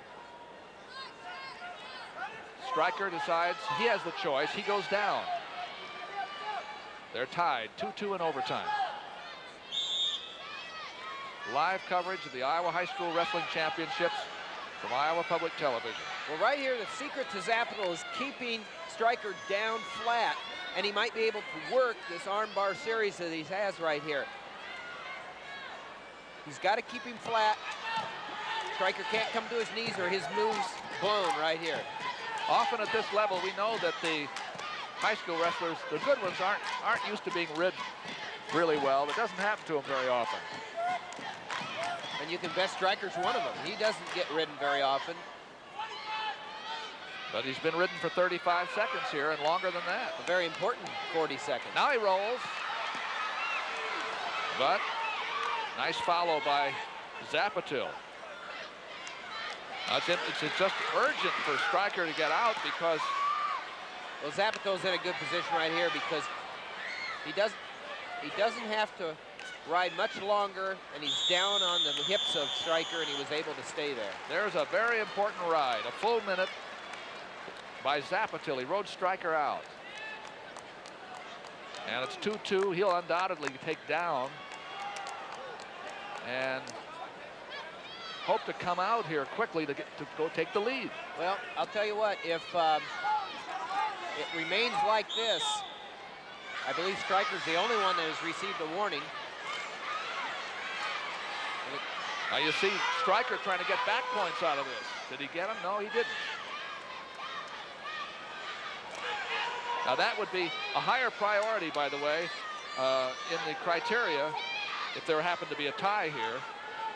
A near fall is a higher priority than takedown. Has Stryker been warned for stalling in the match? No. Stryker was warned once, yes. That's what it may come down to if it remains 2-2. Almost a near fall, just that close. 28 seconds left to go in this try for 3 straight by Kent Stryker. It's getting urgent now. Now Zapito does definitely lead by 1. Now it's going to come down to whether or not Stryker can get that takedown. He has only 10 seconds. And here is Zapito in on the leg.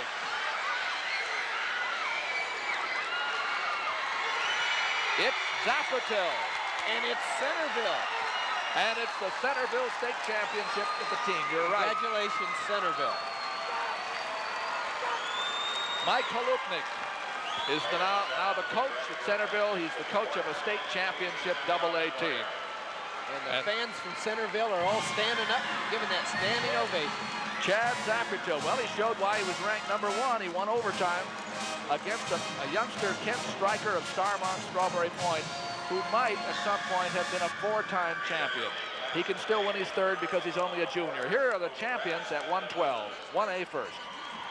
6th place, Jason Lang, Ackley, Geneva.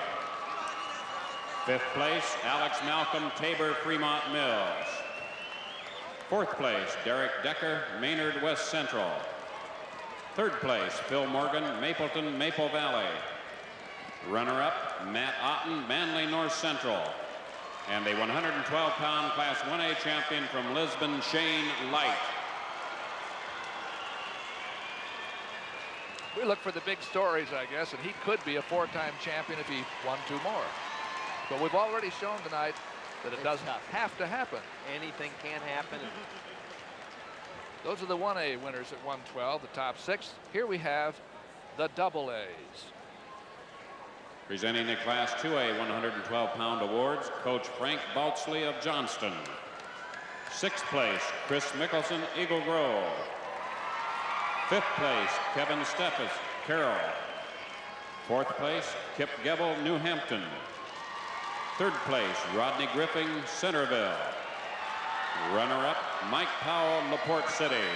And the Class 2A 112-pound champion from Johnston, Cale Sponsler. Cale Sponsler finished undefeated and won a title at 112 pounds.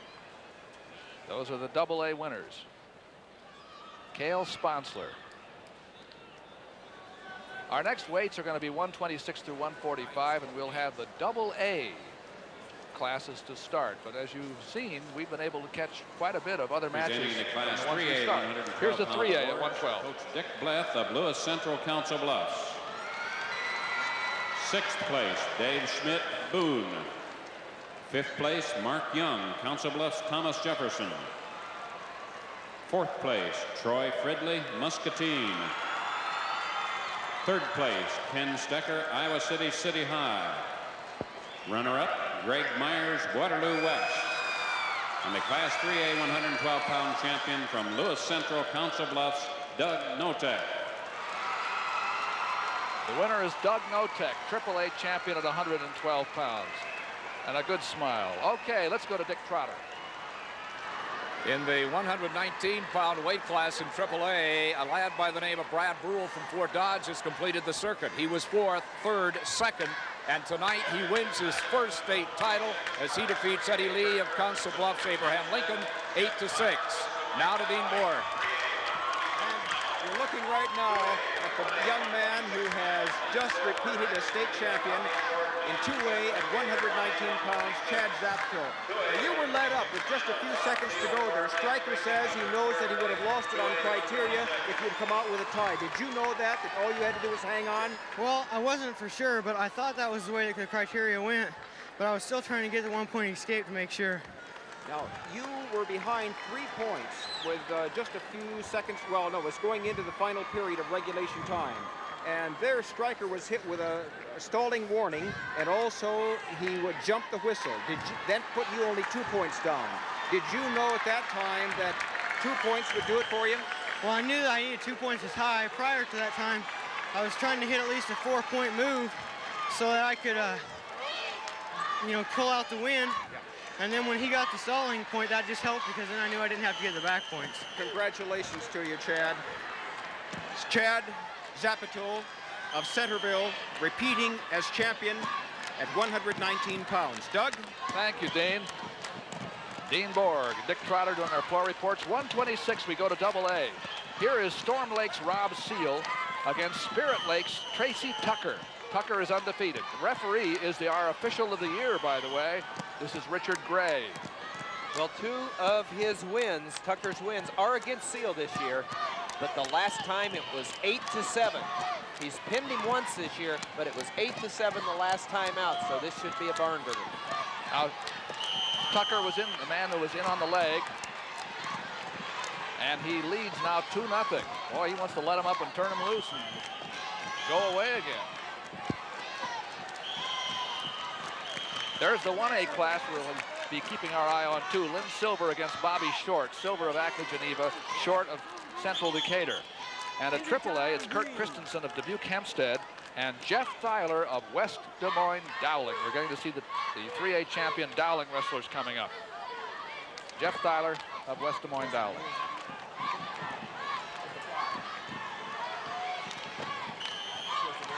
Timeout because of an injury here.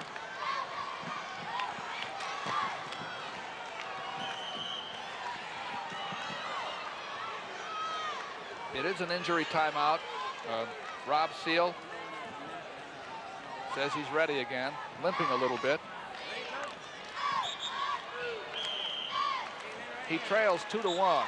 Tucker, with a lot of confidence, the Spirit Lake youngster, let him up right away to come back to the feet, feeling he can take him down again. He's a little taller than Seal, you notice. Well, he's been here before, not necessarily in the finals, but this is his 4th trip to the state tournament. He's a 2-time place winner, being 3rd and 4th. And this is the first time in the state tournament for Seal. And here he is in the finals. Nice Jr. accomplishment. Body lock by Tucker. He's strong. He really comes after you. He's aggressive. He looks for the back. Yep, he sure does. Working on near fall points. You see Seal bridging to beat the man there, but it's not going to save him from a 3-point near fall. Hasn't been given because the situation hasn't really ended.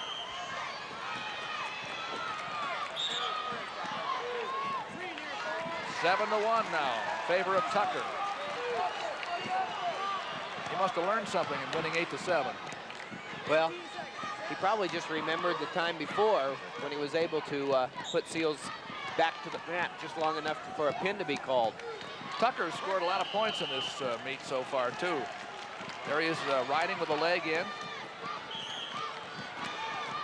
He won his first match by a fall, then piled up a 12-8 win and an 18-13. His semifinal match was against Mark Moorman of Centerville.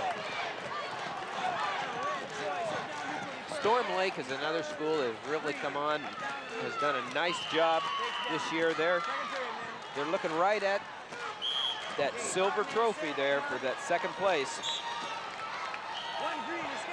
And old Rick Dawson has done a great job there bringing that school along, and we're very proud of this year's performance. All right, Seal of Storm Lake tried a single leg attack, but he's now down flat. Tucker counted it and is going for a heel pick on the other side now, you see.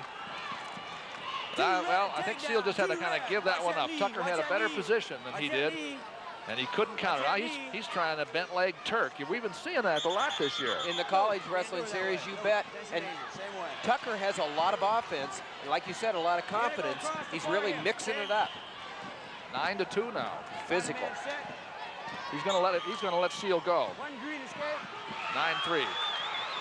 We have a minute and 25 seconds to go in the second period.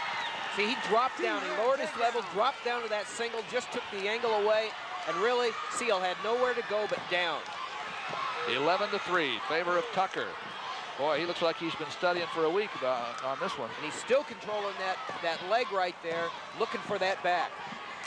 Work the fall, bud. It's Iowa Public Television. It's live. It's the 1988 State Championships in Wrestling in Iowa. This is the AA class at 126. The two finalists, Rob Seal of Storm Lake in the green, Tracy Tucker of Spirit Lake in the black on the left. And it's 11-4 in favor of Tucker. Well, here's Seal in on a single. He's got the single, but Tucker is able to flatten him out with that hip action right there to the point where there's no power left for Seal to complete his move.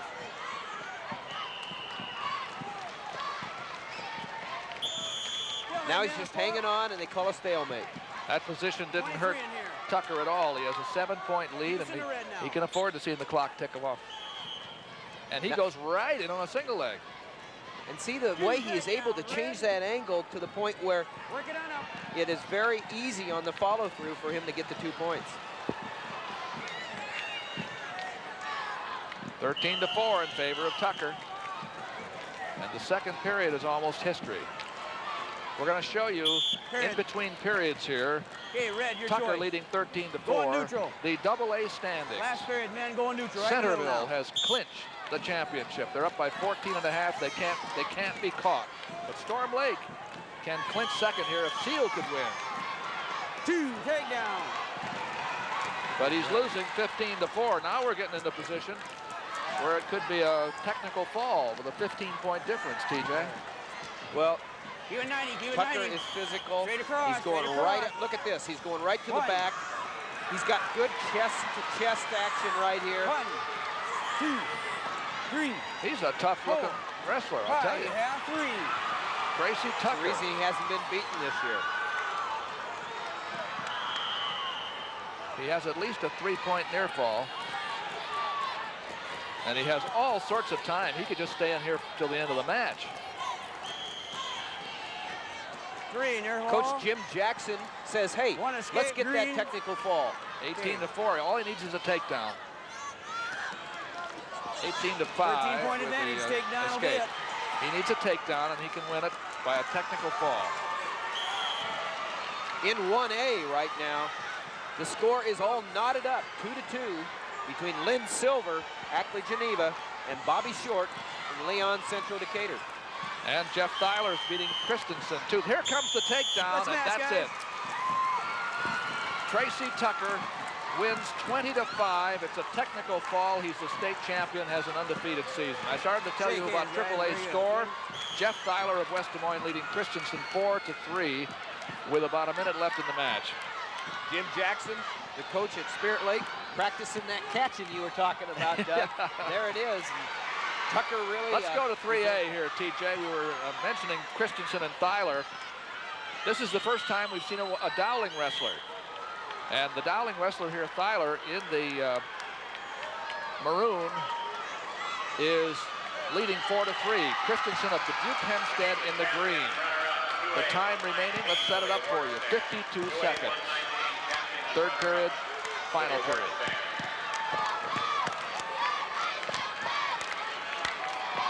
£126, a lot of wrestling yet to go.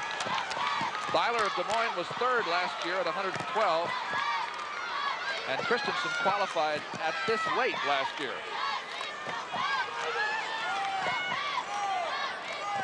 Thyler in the position of control on top, puts the leg in. He's really looking for that tilt right there. He's got the leg in to turn here to try to bring his opponent over for two. I think he called potentially dangerous. No, a stalemate, actually. Only 12 seconds to go.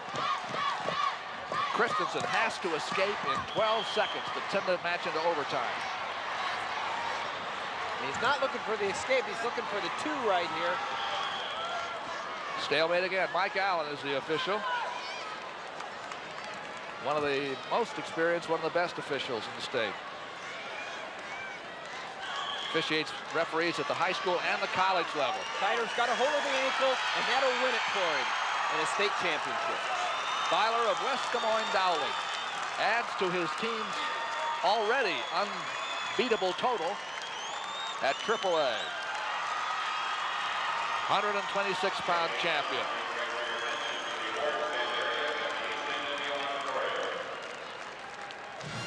Now we're going to have the awards of the championship medals at 119 pounds, first class 1A. Class 1A 119-pound awards, Coach Kerry Feeks of Lorenz Marathon. Sixth place, Todd Sampson, New Sharon, North Mahaska.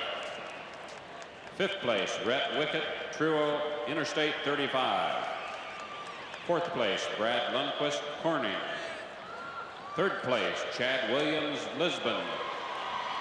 Runner-up, Matt McClanahan, Sigourney.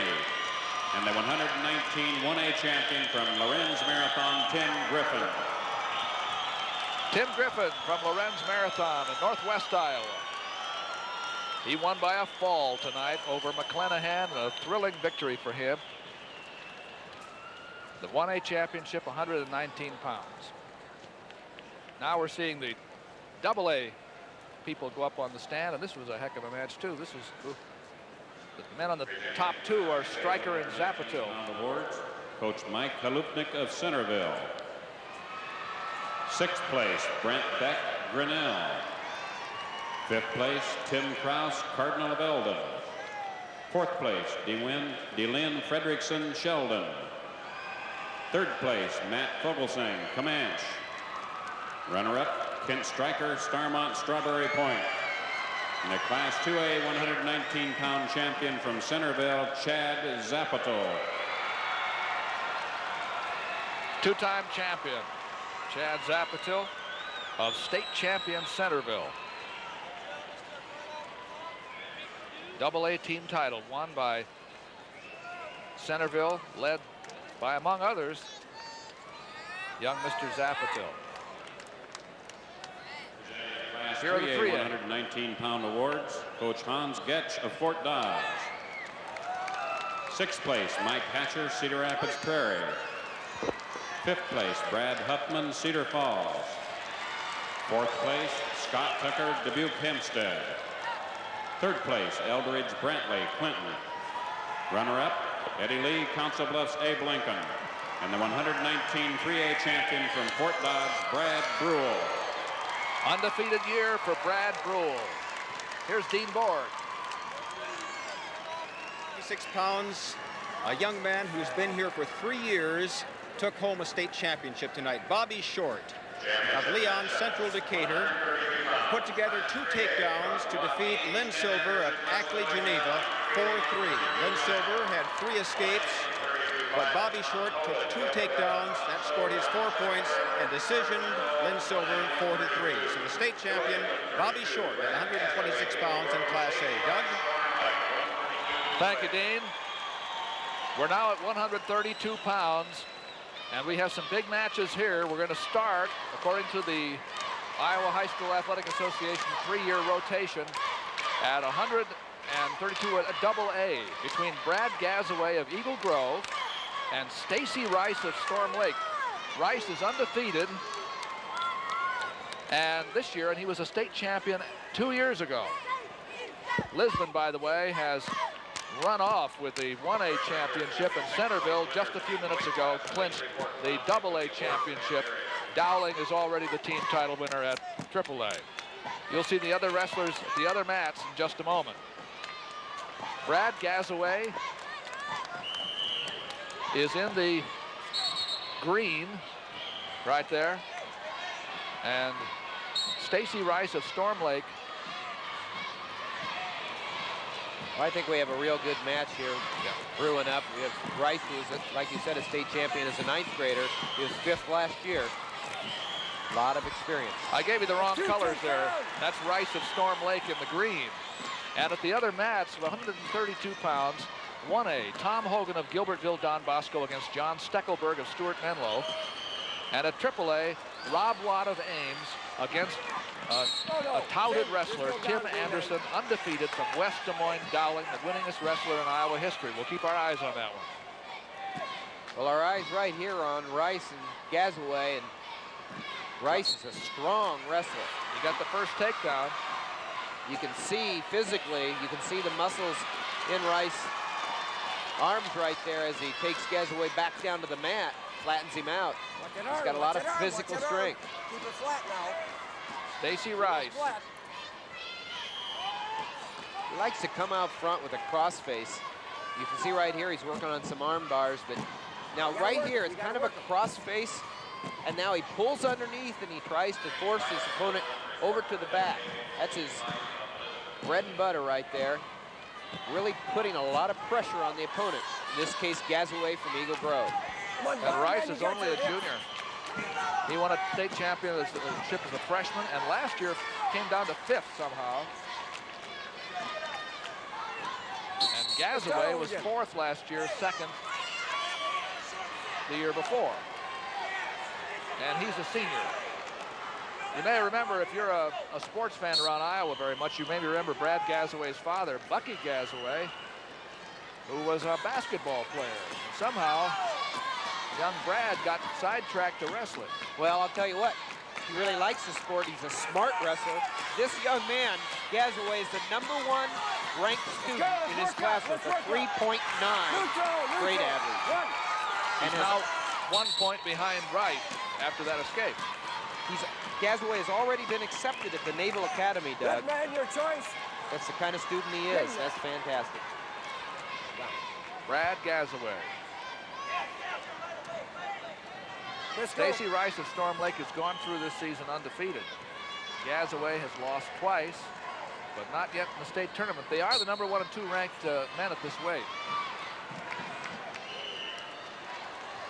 Rice really had a tough semifinal match, too, against Jason Eckenrod of Van Horn Benton Community, 6-5. Well, Rice just let him go. He wants to go back to his feet and try to score some points right from here. 2-2. There's Rice. Nice Down easy, down easy. Boy, he's tough with that. He's tough with that penetration. Right, he penetrated very nice in a single, cut across for 2 green. points. And he says, I want to go on my feet.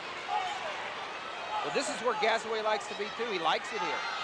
4-3, favor of Rice after the escape. Here he is again. He hits that leg in a hurry. But Gazaway's a little better off this time. And I think they're going to have to call a stalemate. They do. That time Gazaway wasn't knocked back off his feet. But right there, it was like running into a tree right there when he shot in. He wasn't able to penetrate very far into Rice. Well, let's use him. Let's use him. Let's go, boys. Now, Rice here on the front headlock, he wants to, you notice that move earlier, he wants to come all the way across and really pull up on the arm. Really cranks on it and tries to put Gazaway over on his back, but Gazaway's been able to keep him from doing that tonight. 4-3 Rice. We have now about 48 seconds to go second period. The referee is Larry Blaker, who sent him back to the center again.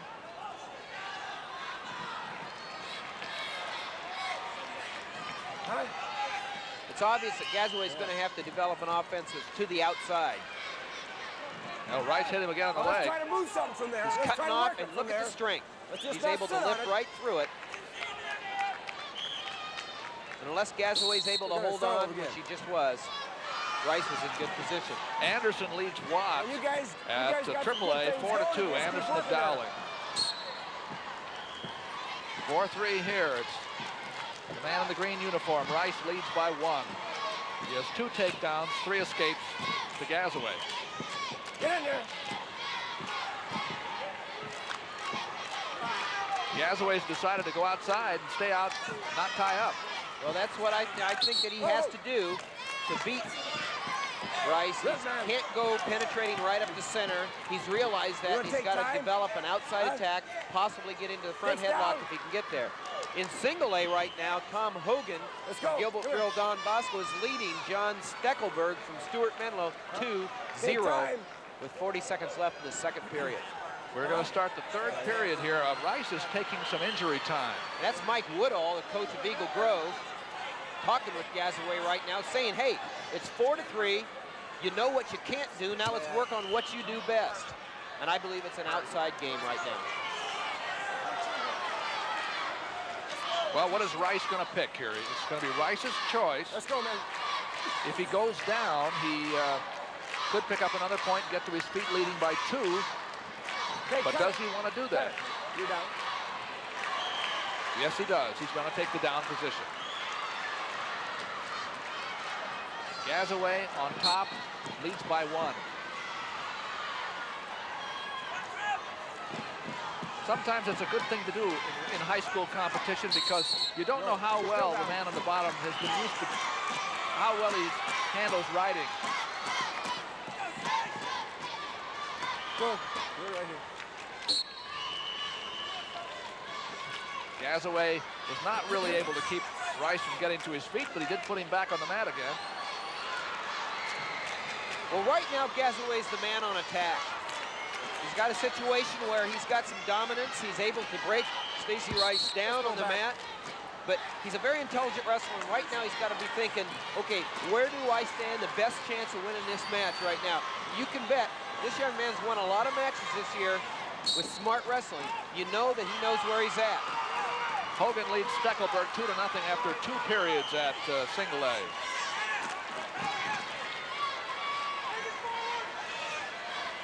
Rice has a leg.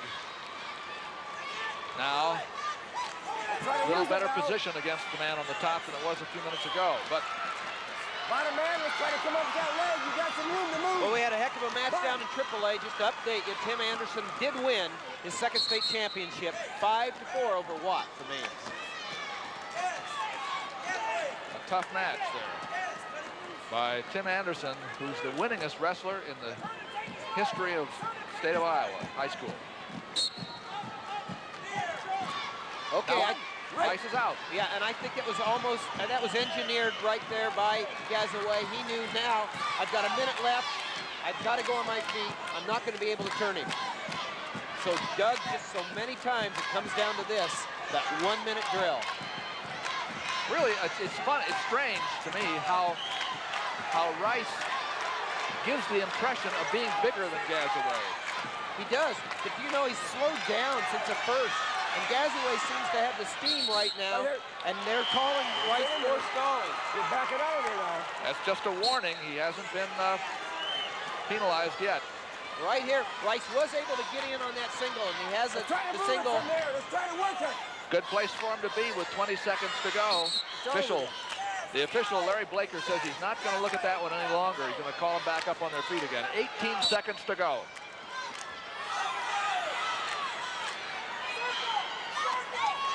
Rice made the move in on the leg. Well, he's really in pretty good shape. With the time left, five seconds left. Gazaway's going to come. Oh! One. That's one, but that's not enough for Gazaway. Now Rice goes in on the leg. And it's Rice. Very close. That was a game effort by Gazaway. Almost got the win. Rice wins his second championship. And he's going to be around again next year. You bet. Nice job by both young men. Great championship. The winner is Stacy Rice, 32-0 for year 1988. We're going to go to 1A because that match is still going between Tom Hogan of Gilbertville Don Bosco in the blue with the DB across the front, and John Steckelberg of Stuart Menlo. The score is 5-4 in favor of Steckelberg in the black. Oh, 2-0. I'm looking at the wrong score. 2-0 in favor of Hogan. I was looking at the wrong scoreboard. Ridden him out. Rode him out the whole last period for a 2-0 win. And that's all there was to that. Hogan wins 2-0. Hogan wins 2-0 at 132 pounds in the 1A division. Now we're going to see the awards for the 126-pound class, first of all, at the 1A level. Presenting the Class 1A 126-pound awards, Coach Dan Christensen of Leon Central Decatur. Sixth place, Scott Webster, Lisbon. Fifth place, Troy Hobscheit, Britt. Fourth place, Darwin Anderson, Hudson. Third place, Todd Griffin, Lorenz Marathon. Runner-up, Lynn Silver, Ackley, Geneva. And the 126 1A champion from Leon Central Decatur, Bobby Short. We needed a red-haired champion, and we got one. That's Bobby Short. You always got to have one of those. You bet. Got to have a red-headed champion. That's the 1A at 126 pounds. When we start the wrestling again, we'll be at 138. We'll start out again with the 2A wrestlers. Here's the 2A championship at 126. Coach Jim Jackson of Spirit Lake. Sixth place, Chad Marquardt, Roland Story. Fifth place, Grant Schmidt, Sheldon. Fourth place, Travis Allen, Mount Vernon.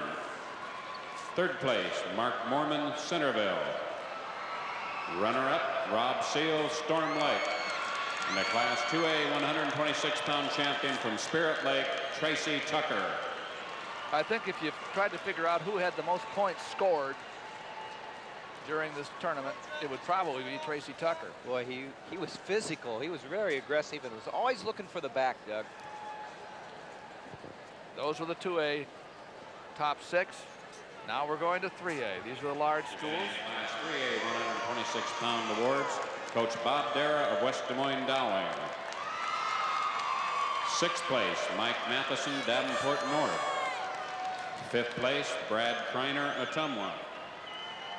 Fourth place, Andy Showalter, Waterloo West. Third place, Doug DeWald, Cedar Falls. Runner-up, Kurt Christensen, Dubuque Hempstead. And the 3A 126-pound champion from West Des Moines Dowling, Jeff Filer. Of the state champion team. Here's a floor report, a quick report from Dick Trotter.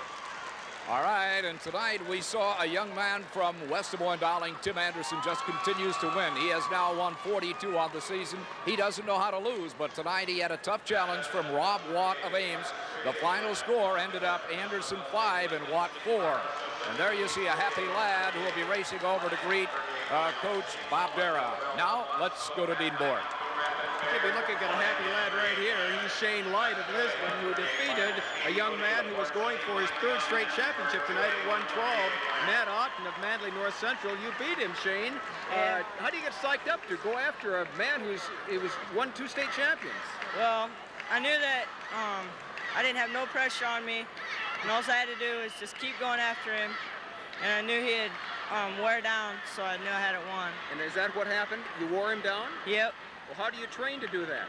Well, our coach puts us through a lot of running. And I'll bet he does. Thank you very much, Shane, and congratulations. Nice job. Thank you, Dean. Now we're going up to live wrestling again of 138 pounds. We'll start with a AA match here. It's Keith Moody of LaPorte City, undefeated this year, against Mike Young of Emmitsburg, which is a town which has produced fine wrestlers over the last 10, 12 years. Well, it's also the coach's son. Clint Young, the coach at Emmitsburg, has his son out there, and he told me, you know, I kept pretty calm all year, but it's very nerve-wracking here at the state tournament. Emmitsburg's in the black, by the way. That's Young. Keith Moody is in the red. Our other matches at 1A, we have Steve Toma of Gilbertville Don Bosco in the blue there against Pat Highland of Coon Rapids, Bayard. And Highland's unbeaten. Move in, let's go. At 3A, it's John Hiffernan of Council Bluffs Abraham Lincoln against Steve Hartle of Sioux City East. Hartle's had only 1 draw this year, no losses. Now back to AA here. I believe we're probably going to see some contrasting styles here because Young is a person that likes to be more defensive on his feet. He'll wait for his opponent to come in and shoot, and then he'll counter for the 2 points. He's the man with the double arm underhook there. That's right. Moody, on the other hand, you'll see some shots. But right now, it seems like they're both being a little hesitant about showing their offense. Either one of you doing anything. Let's go, fellas. And the referee agrees with them. Well, the first minute was uneventful.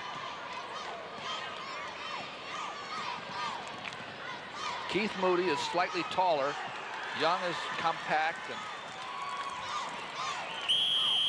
warning, both ways. yeah, well, that's a warning both ways. Both ways. Be a point for somebody next time that happens.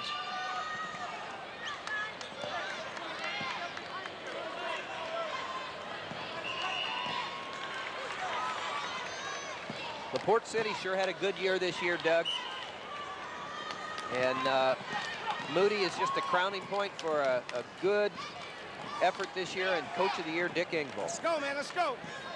Dick Engvall. He hasn't seen his man in the red there lose at all this year. 25 and zip. Well, neither coach has seen their men right now do much of anything in this match here, and we've only got 5 seconds left. Come on. They obviously both like to be on the mat.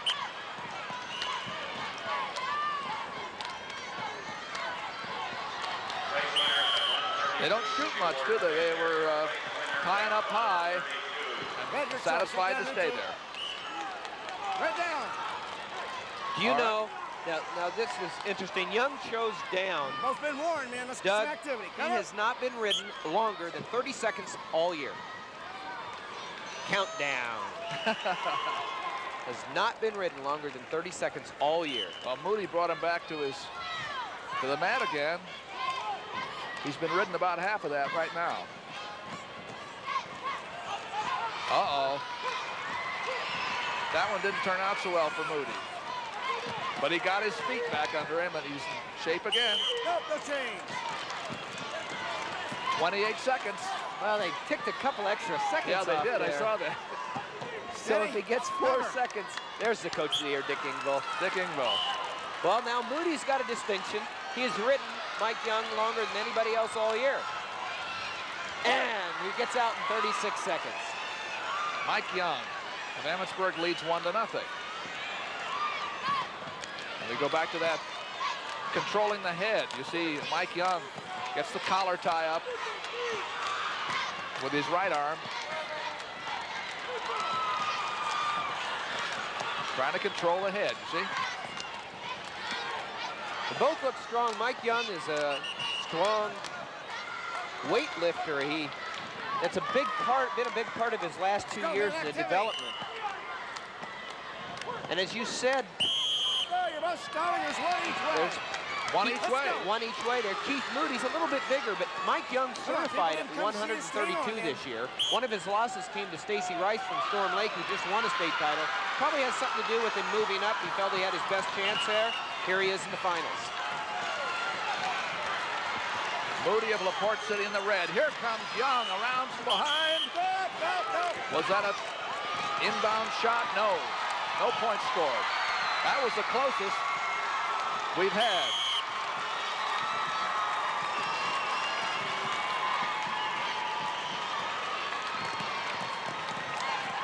We just saw a big upset at, if beating an undefeated man is an upset at number 1 at 1A.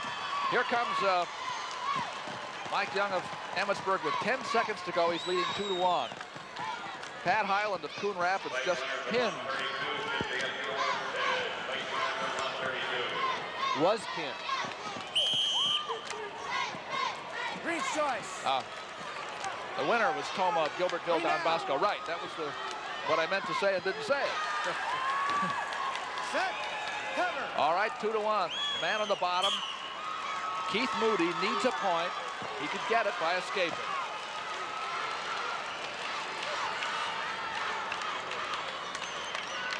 The last period, 2 minutes long.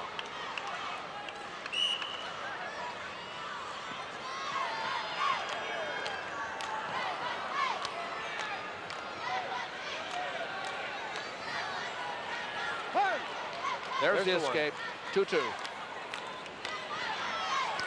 Now remember, they've both been warned and they have both been penalized a point for stalling, so they're going to have to stay active here. There's no tomorrow. And this is where they got all in trouble in the first period as far as no activity. So we're going to see who can make themselves a little more active and score. Now there again, Moody went down for a shot, but he didn't look comfortable changing levels. No.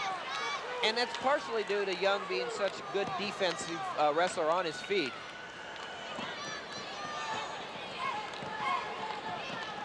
Clearly, they both like to do upper body.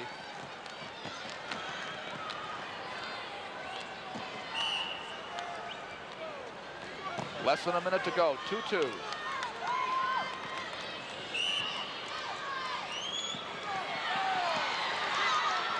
Mike Young's trying to use his quickness to spin around behind Moody, but he's never been able to do it. Still 2-2, what, 44 seconds to go. Moody in the red, Mike Young in the black uniform from Emmitsburg. Both seniors.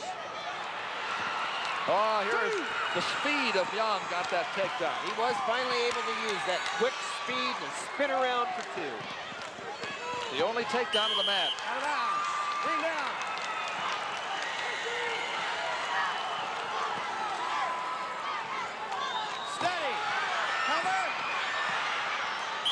25 seconds to go. Now he's using that spiral ride right there to try to keep his 2-point win. Working down, working down. He's a tough rider. He won his semifinal match by riding the whole last period. But Moody's able to get out. 4-3 now, but there's almost not time left. Young was controlling the head again, and he wins 4-3. He's excited. Yes, he is. The undefeated man fell in the championship match. Leave your leg bands, gentlemen. The winner, 4-3, Mike Young of Emmitsburg. And he jumps into his dad's arm there. That has to be a wonderful feeling. 138 pounds. Mike Young in his first state tournament appearance, even though he's a senior. Not a lot of people probably get that opportunity to coach their son, and let alone have a state champion. That's great. Now we're taking a look at the wrap-up at 3A between John Hiffernan of Abe Lincoln and of Council Bluffs and Steve Hartle of Sioux City East. The winner here is Steve Hartle, 12-6. There goes his hand in the air. And let's have the awards now for 132 pounds, first 1A. The 132 Class 1A awards, Coach Dan Mashik of Gilbertville Don Bosco. 6th place, Bradley Woodruff, Anita. 5th place, Ron Smith, Maxwell Collins, Maxwell. 4th place, James Hughes, Postville. 3rd place, Brad Levitch, Sergeant Bluff, Luton. Runner-up, John Steckelberg, Stuart Menlo. And the 132 1A champion from Gilbertville, Don Bosco, Tom Hogan. Just one loss this year. Coach Dan Mashik, very proud of him. Tom Hogan. That's at 1A. We're coming up now on AA, where we had a barn burner of a match. Presenting the Class 2A 132-pound awards, Coach Richard Dawson of Storm Lake. 6th place, Bob Adelson, New Hampton. 5th place, Jason Wymore, Sheraton. 4th place, Jason Eckenrod, Van Horn Benton Community. 3rd place, Scott Hassel, Spirit Lake. Runner-up, Brad Gazaway, Eagle Grove. And the 2A 132-pound champion from Storm Lake, Stacy Rice. The second championship for Stacy Rice. He won his first one 2 years ago when he was a freshman. And he's going to be back again. He'll have recruiters standing out in his front yard. Well, that championship put Storm Lake into 2nd place to stay. In the 2A class, behind Centerville. And now Emmetsburg, with that last win that we just saw, moves into 3rd place. Actually, that's where they were, and they just tightened their grip on it. 132-pound awards, Coach Bob Dara of West Des Moines Dowling. 6th place, Marvin Wanders, Oskaloosa. 5th place, Matt Regan, Cedar Rapids, Washington. 4th place, Glenn Caldwell, Waterloo East. 3rd place, Doug Kelgard, Lewis Central, Council Bluffs. Runner-up, Rod Watt, Ames. The 132 3A champion from West Des Moines Dowling, Tim Anderson. Young man who now has lots of college recruiters looking for a chance to sign him up. Let's go to Dean Borg. And this is the young man, Steve Toma of Gilbertville, Don Bosco, who's the new champion at 138 pounds in Class A. Describe that hold that he won by a fall. I had a combination half bar arm, and I took it diagonally across his back and threw in the leg. And you were ahead 7-1 at that point. Yeah, I feel real confident when I'm on my feet. Good. And you beat Pat Highland of Coon Rapids, Bayard. Yes. Dick? Okay, Dean, Steve Hartle of Sioux City East would not be denied after he made his 4th consecutive trip to the state tournament, and he's a winner tonight and the state champion in 3A at 138 pounds as he defeats John Heffernan of Council Bluffs, Abraham Lincoln. And there you see a very excited lad waiting for his coach, Del Hughes. Now back to you, Doug. Thank you, gentlemen. Good work. We'll get back to you after 145 pounds. Coming up next, this is the last of the AA starts that we'll have. Then we'll go to AAA from 155 on up to heavyweight. This is between Jim Angren of Albia, who has the most losses of any wrestler coming into the finals, and you have to give him credit for coming back and getting to the finals. And Rick Coltvet of Eagle Grove, who if I can get this right, Eagle Grove is the man with the stripe around the middle who just made the long shot out there. Angren of Albia in the light blue. Stay there, swing around. Rick Colt. The other matches quickly here before we get too far into this one. At 1A is Brian Krob of Lisbon against Tracy Watts of Bellevue. And at the AAA, it's Jamie Byrne of Cedar Rapids, Washington against Kyle Beard of Keokuk. First Keokuk wrestler in the finals tonight. Hold her, just I gotta get my now we come back to Angren and Coltvet. Coltvet, if I heard it right today, has beaten something like 5 or 6 young men who have won state championships, and he has never won one himself yet. Well, he's a junior. He's been 2nd and 5th. And another interesting sidelight is that Coltvet has been on 5 state championship teams in his high school career as a junior. How do you do that? Well, you get on a state championship cross-country team that wins year after year, and you get on a wrestling team that's won the last 2 state titles. That's outstanding. It's 2 of them. And he just got 2 points for a takedown here, headed for what he hopes to be his first championship himself. He has finished 5th and 2nd in his first 2 tries. Well, you know what he's going after, and I'll tell you what, he's a pinner, and Eagle Grove needs that pin to move up a notch from 5th to 4th place, or need more than a regular win. Rick Coltvet has an older brother, wrestles for Nebraska. Yes, Jeff Coldfett, and he's very, very good. And his dad, Tony's been a coach for several years in the kids program up at Eagle Grove. Coldfett had a cradle, and he manages to bring Angren back into a near fall position. He's not going to pin him in that spot, but he got 3. 5-0. Well, this is where he's good at, on top. That's where his best is. He's a pinner. He likes chicken wings near cradles. And as you see, he can tilt. 26 falls this year, Doug. Is that right? 26 falls. And his record? 28-1. You're still down. 28-1 with 26 falls. Well, when he grows up a little bit, he's going to be tough. He's only a junior. There's Jim Angren of Albia. He's a junior also. You know, Coach Woodall must have a great time with these kids also. We just saw Gazaway, #1 in his class with a 3.9. Watch that figure 4. Coldfett's not quite as good, Doug. He's #3 in his class, and he's got a 3.8. Okay. Woo! Red's choice. Red defers. Over to you, Green. Right here, Green he's got that cradle down. going for the back. The 2 points. But that is what's known as the near side cradle, and he's not going to pin him there because the near shoulder is into him. Set, move on. But still, that's a good way to get points. 5-0 in favor of Coldfett. Breaks the arm down, the tight waist, keeps people flat. Well, that's how he pins people from the top. Starts when they're flat. Has the bar arm on this side, see? Well, he's got great leverage. It's that leverage. Look at that. Look at those long legs, and he's able to put that arm bar in, keep that pressure come around without getting in trouble. Super leverage.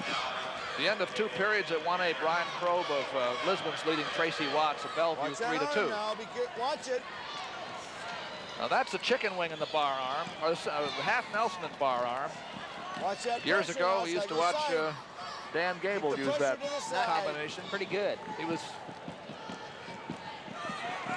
Coldfett leads by 5, and he's well in control here. In AAA, Jamie Byrne from Cedar Rapids, Washington, is leading Kyle Beard from Keokuk 3-1 with a little over a minute left in the second period. Now it's 4-1. Angren was warned for stalling on the bottom. Well, he's having trouble coming up from the bottom. Like I said, the leverage of Coldfett is keeping him flat, but Angren is going to have to get his hips underneath him and come up from underneath a little faster than he's been able to. Now he's gotten tilted. That makes it 7-0. 2 back points. Coldfett really has control here. He's covering him well. Coldfett has just breezed through this tournament. He won a fall in the first round, and then he beat Mark Pedig of Waukee 9-1, and he won 13-0 in his semifinal against Todd Clausen of St. Ansgar.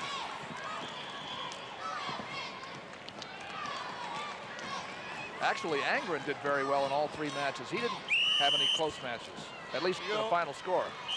Okay, Red, your choice. Red takes down.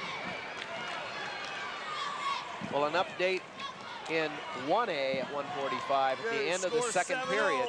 Last period. The score's all knotted up. 3-3 between Brian Probe of Lisbon and Tracy Watts of Bellevue. 3-3 with 1 period to go. Coldfett started on the bottom. He has a 7-point lead. He's not going to stall down there. He comes right up and out. 8-0 now. He's a tall drink of water. Boy, he fired that shot from about 40 yards. Not a lot of people can fire that far out and come out with anything. He didn't happen this time, but I'll bet he's successful more times than not. Looked like the man shot out of the cannon. Coldfett tried to shuck the head by there. Just settles for a front headlock now. Seems totally in control. Then threw it by and got the takedown. The old shuck and go. 10-0.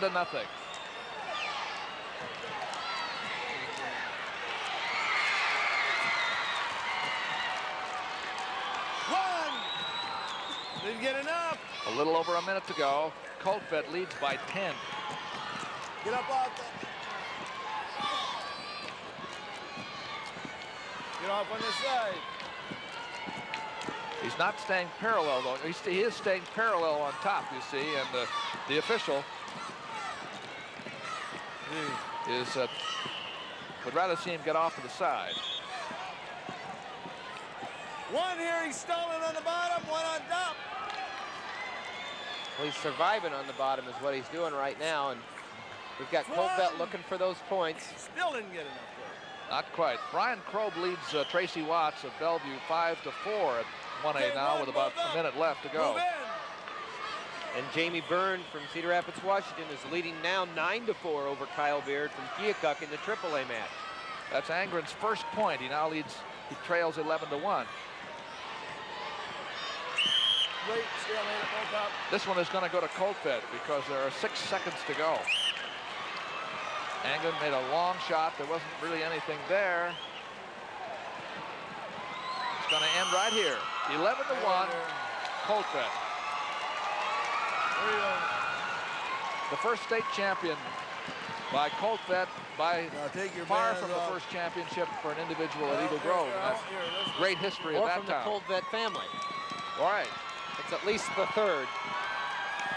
So there it is at 2A, 145 pounds, live from Veterans Auditorium in Des Moines, Iowa Public Television's coverage of the state wrestling championships. Let's go to 1A.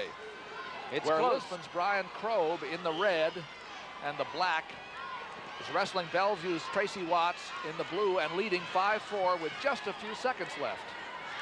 7-5. Oh, 7-5 in favor of Watts. No, in favor of Krob. In favor of Krob, right. Okay. Krob is ahead 7-5 with 2 seconds left. We'll start all over again. 7-5, Krob. And he wins. He's part of a state championship team, and how better than to be a state championship individual. He's a senior. He finished 6th 2 years ago and didn't have such a good tournament last year. This year he's the champion. Brian Krob. How many champions is that for Lisbon? I believe that's at least 2. We've got Light, we've got Krob. We're going to AAA now, where Jamie Byrne of Cedar Rapids, Washington, has just wrestled Kyle Beard of Keokuk, and the winner is Washington's Jamie Byrne. The score is 11-4. That one was not close. So Cedar Rapids, Washington gets a champ. Here are the 138 finalists at 1A. 38-pound awards, Coach Dan Mashik of Gilbertville, Don Bosco. 6th place, Kevin French, Bedford. 5th place, John McGovern, Riceville. 4th place, Jamie Gordon, Maynard, West Central. 3rd place, Joe Kilberg, Bellevue. Runner-up, Pat Hyland, Coon Rapids, Baird. The 138 1A champion from Gilbertville, Don Bosco, Steve Toma. Steve Toma got a big pin in his final match and beat an undefeated wrestler, Pat Hyland. Those are the 1As. At 2A, we come up here with the, and I'm sure the Clint Young will be giving the awards here. Coach Clint Young of Emmitsburg. 6th place, Chris Speltz, New Hampton. 5th place, John Royer, Marion. 4th place, Darren Brokel, Mount Vernon. 3rd place, Eric Rolstad, Sheraton. Runner-up, Keith Moody, LaPorte City. And the 2A 138-pound champion from Emmitsburg, Mike Young. Mike Young, given the medal by his dad, Clint Young. The 2nd place wrestler, Keith Moody's father, or coach, Dick Engvall, was the 2A Coach of the Year from LaPorte City. When we go back to wrestling again at 155, we'll be up at the 3A class for the next 4 weights.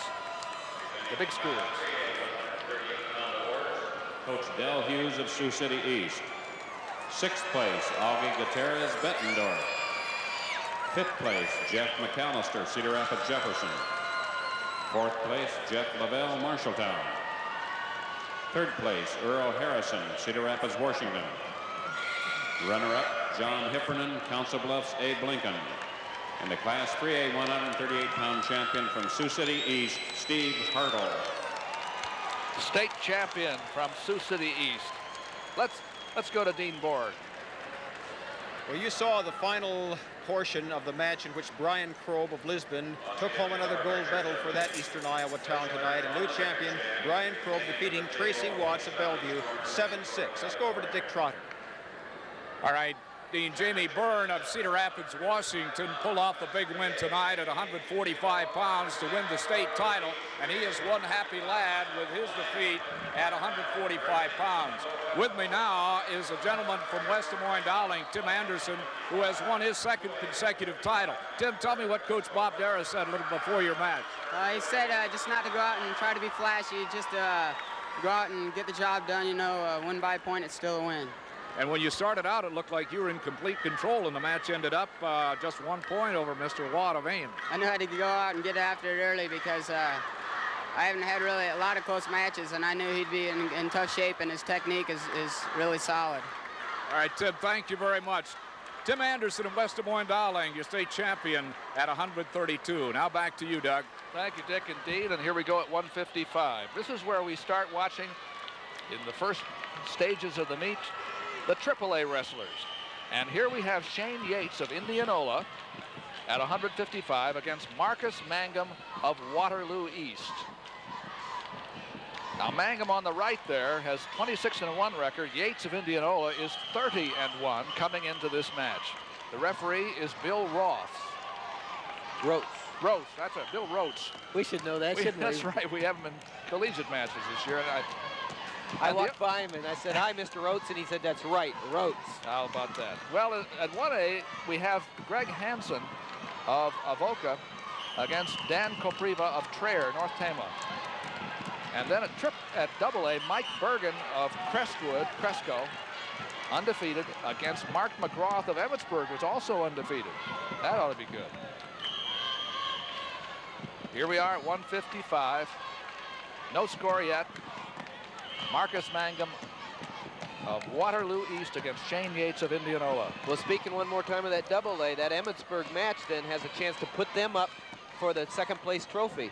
I think we had said Storm Lake was there for good. There's still a chance Emmitsburg can end up second in this state tournament. They're used to finishing in high places in the AA class, Emmitsburg. Marcus Mangum won a fall in the first round. He's now having to fight off a single leg of Yates. Well, Yates just needs to finish this right here. He has the single leg up. All he needs is to stutter step, change his level a little bit, and dump him. Is he in? No, not a takedown. Yates had, in his first round match, one of the quickest pins of the tournament. 41-second pin against Kevin High of Waterloo Central. Then he won 2 decisions. Mangum won a fall against Wes Palmer of Marshalltown in his first match. Had to go into overtime against Leo Costello of Eldridge, North Scott, and then won on an injury default in his semifinal match.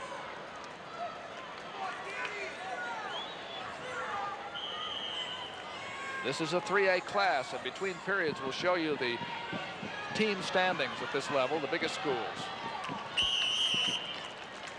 That's the end of the period. 2-minute first period, no score. Now you see West Des Moines Dowling lock this up easily, but Fort Dodge and Waterloo West haven't yet settled second place. No, they haven't, because each have a wrestler left to wrestle. Sit still.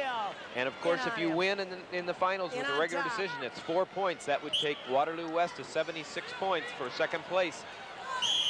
And the possibility of. But Fort Dodge also will have something to say about that at heavyweight. Well, as a matter of fact, West still has 2 wrestlers left.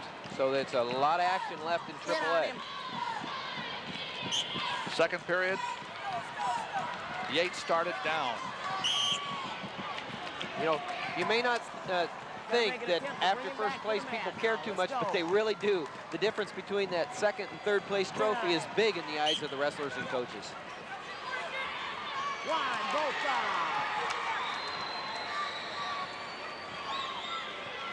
And Yates is out, 1-0. 1-0 for the Indianola wrestler on the right. In the blue.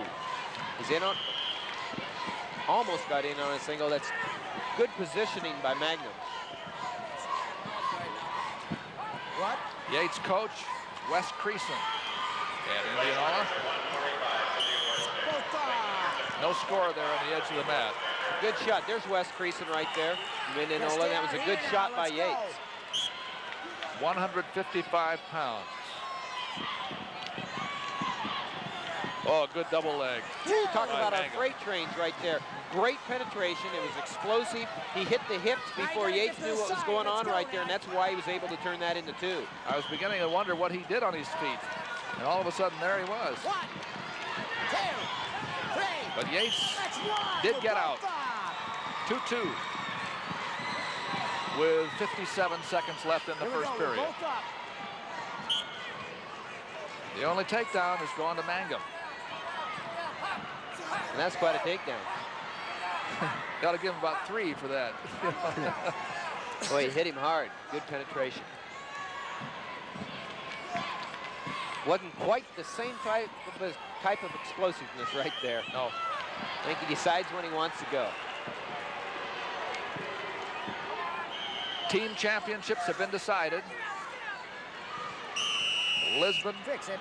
Fix it. Lisbon has won the 1A, going away over Gilbertville and everybody else. At AA, Centerville has climbed to the top rung for the first time in the history of the wrestling program at that school. That was a little tougher. 100 and at AAA, it was West Des Moines Dowling. Let's go. Keep working. Who my Keep working. respected friend here, TJ, thinks is going to, there's 2 for Mangum. Makes it 4-2. Thinks is going to be named the top high school team in the country. Well, I just really think they have a chance this year. I think that they're right up there right now, ranked in the top couple of 3. Top man. Top man. In on Look it. at Here that. we go now. He comes across, cuts across, lifts up, settles down, comes around for the 2 points. But going back to that, it just seems right. It just seems that the timing is right. If Dowling also goes ahead and wins the dual meet championship, which they are in for, we could be looking at the top ranked high school in the nation. What an honor that would be. Kopriva is leading Greg Hansen in 1A, 3-1. And they're in the third period, just started the third period. In on him.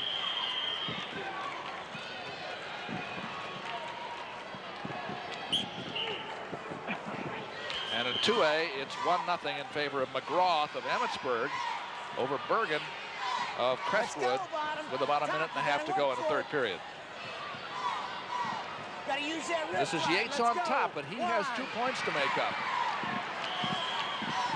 Well, he's going after it right here. He's got the arm barred behind. He's got Mangum down flat. Now he lost the arm there, but he went to a near wrist right there. And he lost that. He's got to keep putting the pressure on.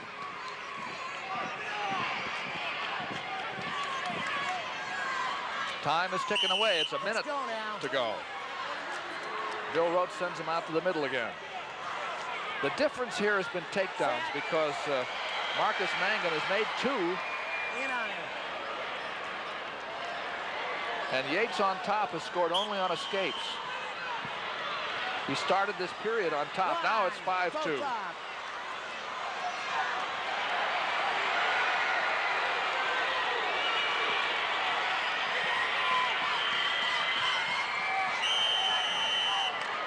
Fix the headgear now. Time's a 1 and out here. 40 seconds to go. Oh, Mangum overshot that time and lost his position and lost a takedown. 4-5. With 35 seconds left on AA, Mike Bergen is leading Mike McGrath 3-1. Bergen from Cresco over McGrath from Emmetsburg, 3-1 with 30 seconds left. This is still a match here because in 20 seconds, Yates could tie it. He needs a takedown to tie. But Mangum got one. No. No, he didn't. For stalling. They called him for stalling. Probably out of the corner of his eye, he saw that he was going to get called for stalling. Let's go. And he shucked him by. That takedown did not count. It's still 6-4. Even a penalty point would not be enough for Yates because he trails by 2.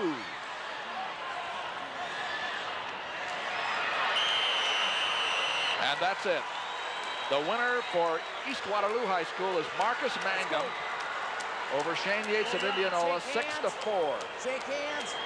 We've got a Leave your barn leg there, burner here, please, locked guys. hands. Leave your leg there. Makes the score 4-4 in the AA between Bergen and McGrath. Mangum the winner for Waterloo East. Now we're going to go down to see that single A. We're going to take a look at single A between Greg Hansen and Dan Kopriva. We'll tell you a little bit also about the controversy at the AAA, at the AA mat, where Bergen and McGrath are apparently going into overtime because somebody locked hands at the bell at the end.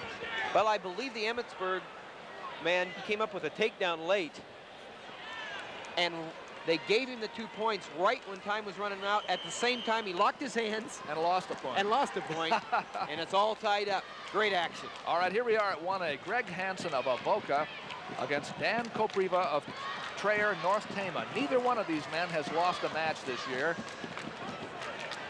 We're in the first period of the overtime. They've gone into overtime, tied, and the takedown was made by Kopriva.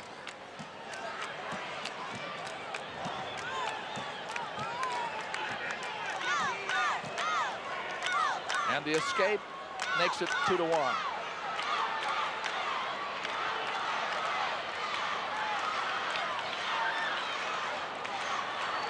In the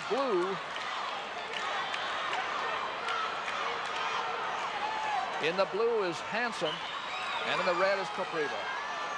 Pardon me if I may be mispronouncing somebody's name. I could tell you that young Mr. Kopriva's ancestors back in Bohemia pronounced it Kopriva, but we change them over here, you know. 2-1. The leader is the Traer wrestler in red. He has his choice. Second period, he takes down at 1A. Mike Allen is the official. He likes to keep things moving. He doesn't let wrestlers stall or take cat naps. He makes them get after it. It's good for the spectators. It's good for the wrestlers. It's good wrestling. 1 minute periods, you know, in these overtime matches. We're in the second period and there are only about 38 seconds left.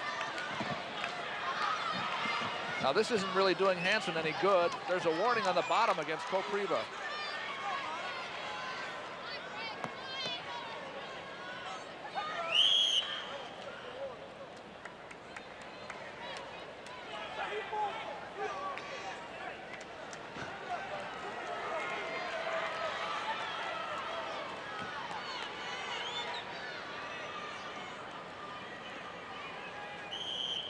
At the whistle, there are 22 seconds to go.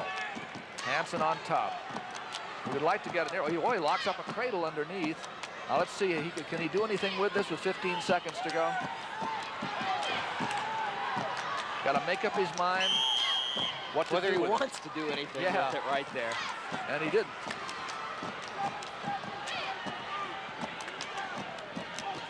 Well, we saw one of those going to move to plan B in a cradle, lose a young man a fall tonight. For the state championship. We've got 2 overtime matches going on right now. Seems like we've had a lot of OTs tonight, Doug. We have. There's the end of the second period, the 1 minute period. No score there, but Hansen rode the whole way out. And now he gets underneath. And if he's out, it's going to be 2-2. It is 2-2. And over on AA, it's Mike Bergen leading 1-0 in the second period of overtime over Mark McGrath from Emmetsburg. Now here's the point at this match. I think Kopriva let Hansen go knowing that he has the criteria. He has a takedown. He has to get the takedown, right? He has the takedown already. He scored it in the first period of the overtime. So if it ends 2-2, he wins. But he's in some hot water right now because Hansen was coming around. Nope, official says it's not going to work. It's a stalemate. 31 seconds to go. Kopriva is hoping to stay active here and protect that takedown, which is going to give him the title if it's a draw. There's a warning against Kopriva. It's oh, now it no longer matters. It's now 3-2 in favor of Hansen. And now Kopriva has to take down to win.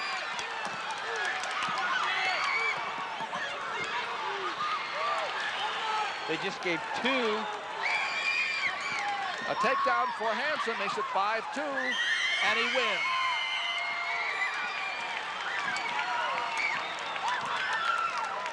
And it turned completely around there. Greg Hansen of Avoha beat the North Tama wrestler 5-2 in overtime. Well, that was a shocker for Traer, North Tama. Let's go to 2A now. We had an overtime down here, too, between Bergen and McGrath.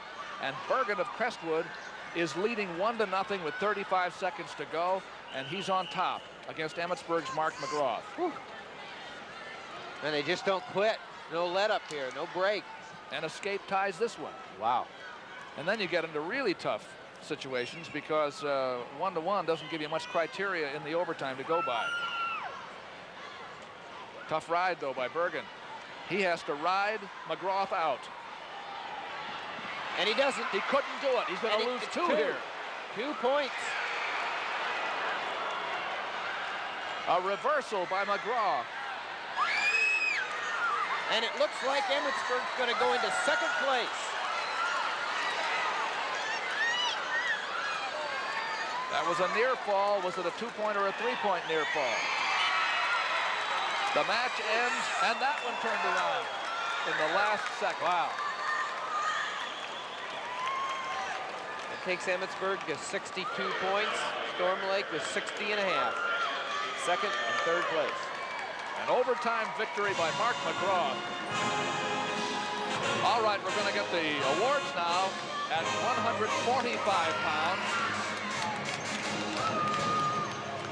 And we'll start with the 1A class. 45-pound awards. Coach Brad Smith of Lisbon. 6th place, Frank Pyrick, Mapleton, Maple Valley. 5th place, Dan Rule, Parkersburg. 4th place, Ken Stading, Northwood, Kensett. 3rd place, Brian Schmitz, Olds, Waco. Runner-up, Tracy Watts, Bellevue.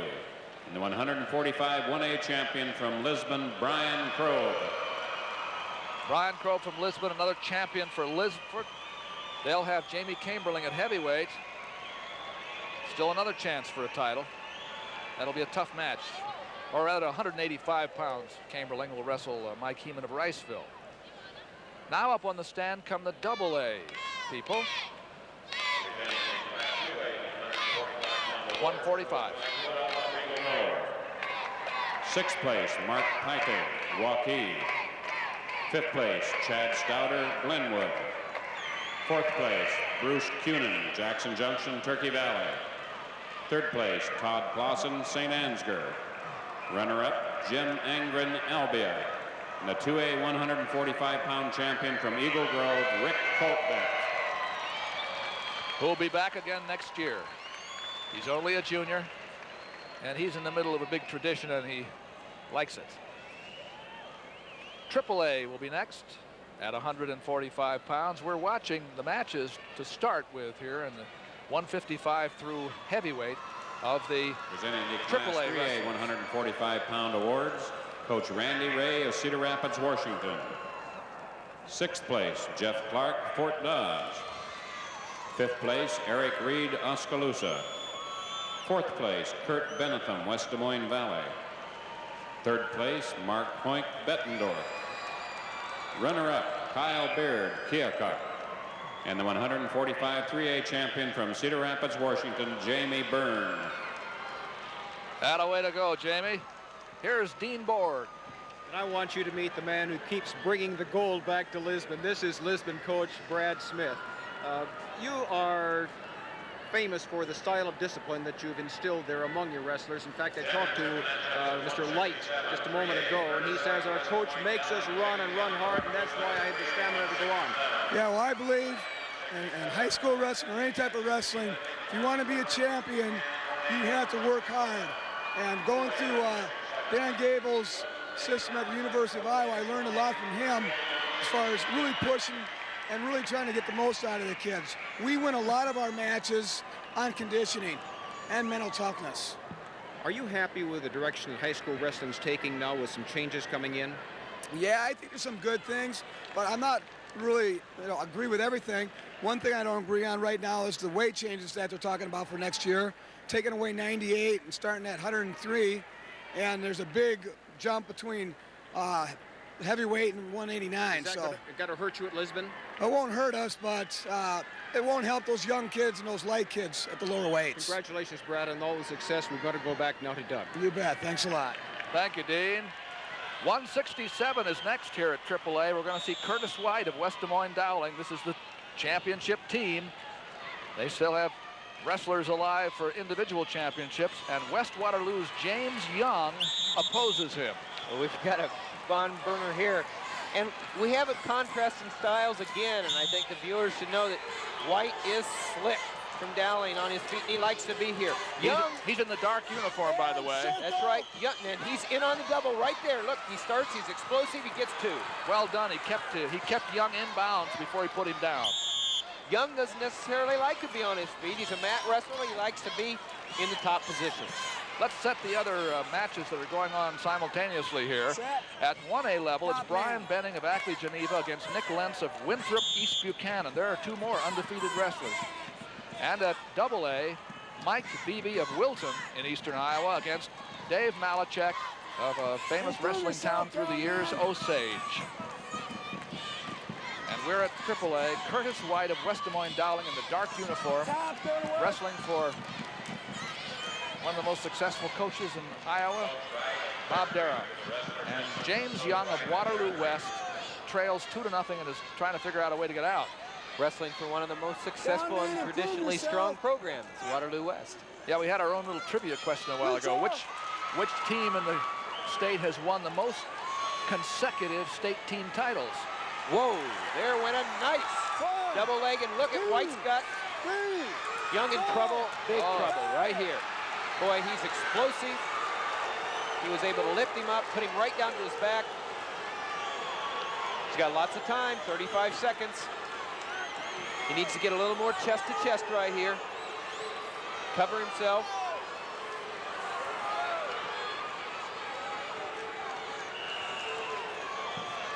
Curtis White has James Young of Waterloo West up to his chin in alligators here. Well, he's only got 10 seconds left to hold out there, Young does. Boy, was White explosive on his feet.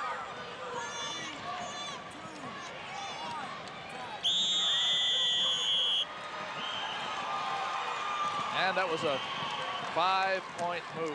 Makes it 7-1, White. And there's the successful coach, Bob Dara. Ronnie Gray is assistant next to him in their maroon sweaters for the West Des Moines Dowling Maroons. Well, the answer to I mentioned some little trivia thing. Well, West Waterloo is the team that has won the most consecutive. They won 5 straight back in the days. I think Finn Erickson was the coach when they started that streak back in the 40s. Did they ever do it again? Let's go. No, but they came close. Under Bob Siddons? No, it was even earlier than that. Just a few years later, they won 3 more in a row. And that was when there was one class. They were all together. Now here is where Young likes to be. You see how he got 2 reversal. He's a legger. He likes to get in, and he likes to put the hurt on. He feels there is a lot of control on top with the legs on. Referee is Mike Exline. Let's go. That's the Waterloo West Brain Trust. Don Stay Huff, set. coach at West. Top man, let's go. Their wrestler has 4 points to make up. Leading now, trailing 7-3, but in the position of advantage with a minute and a half to go, second period. Improve it. Well, you can see that Young is Let's a go, tough Dan, rider let's on go. top. He needs to be more than a rider here, falling easy behind time? 7-3. Want He, in easy fact, time? needs to turn Okay, you're down. White from Dowling. Now stay set. Top White's in the man, let's bottom go. position. Young's going to let him go. 8-3 now. He let him go because he has to come up with something on his feet. Feels he has a better chance of turning White's back to the mat from a throw than he does from forcing him over from the top position. Circle, Green. Well, he's going to have to turn it on here because from what we've seen earlier, the thrower is right there. Uh-oh, White is in there on a body lock, and that got him another 2 quick ones. 10-3. Improve it down. 7-point lead for White.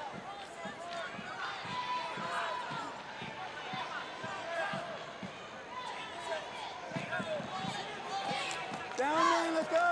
Top man, get up there. At the 1A match at 167, Brian Benning of Ackley, Geneva is leading another undefeated wrestler, Nick Lentz of Winter Beach Buchanan, 1-0 in the second period. Well, in AA right now, Dave Malachek from Osage is ahead of Mike Beebe, 4-0. Beebe from Wilton, Malachek from Osage, 4-0 for Malachek in the beginning of the third period. We have 10 seconds to go in the second period here at AAA. Curtis White leads 10-3. Except for a reversal he gave up at the beginning of this period, he's controlled the match all the way.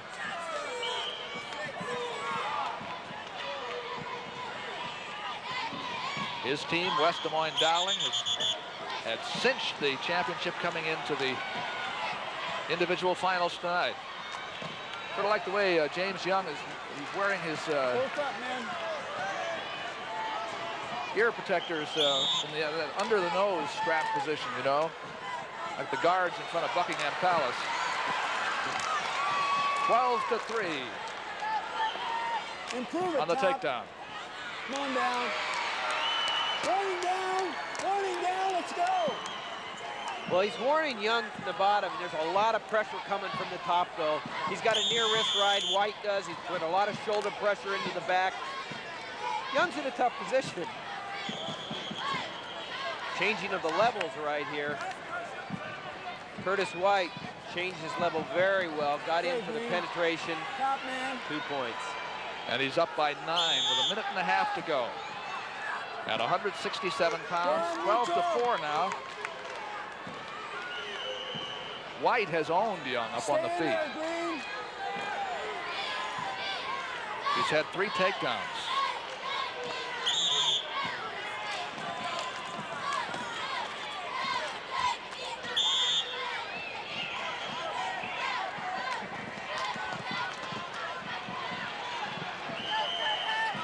White hits him with a double again. Well, and he did that nice. He created the opening himself by a little head fake, dropped his level, came in, hit him at the hips, and got the 2 points.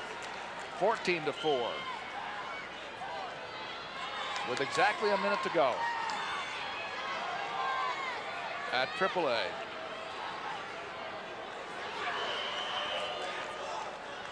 (167 pounds). Go after him. When we get up to 185, we'll start with the Engler-Bird match. Dowling again will be represented against Southeast Polk. Well, in 2A, with 13 seconds left, it's 6-3 in favor of Malachek over Beebe. Malachek from Osage, Beebe from Wilton. And Benning is ahead of Lentz, 3-1 at the single A. And Malachek's the winner, 8-3 for Osage, state champion. You're looking at the AAAs with Curtis White leading 14-4, and we're down in the last half minute. Well, that isn't where White wanted to end up, but he was out of bounds. Both up. One injury time, you're both up. Let's go. 14-5. That's ruled an escape for Young. White in the purple again. Hits Young with a double leg. This time, Young had an arm in there, and that cut it off. In single A, Ackley Geneva's Brian Benning remained undefeated. 31-0 with a state championship win over Nick Lentz, who just suffered his first loss in Winthrop East Buchanan. We're almost at the end here, and we are at the end. The winner, 14-5. The state champion at AAA, Curtis White of West Des Moines Dowling, over James Young of Waterloo West. That's an impressive victory. Yeah, he had 4 takedowns, 3 double legs, and 1 body lock takedown. There's Mike Exline, the referee. After they shake hands, the hand goes up in the air. Curtis White's the winner.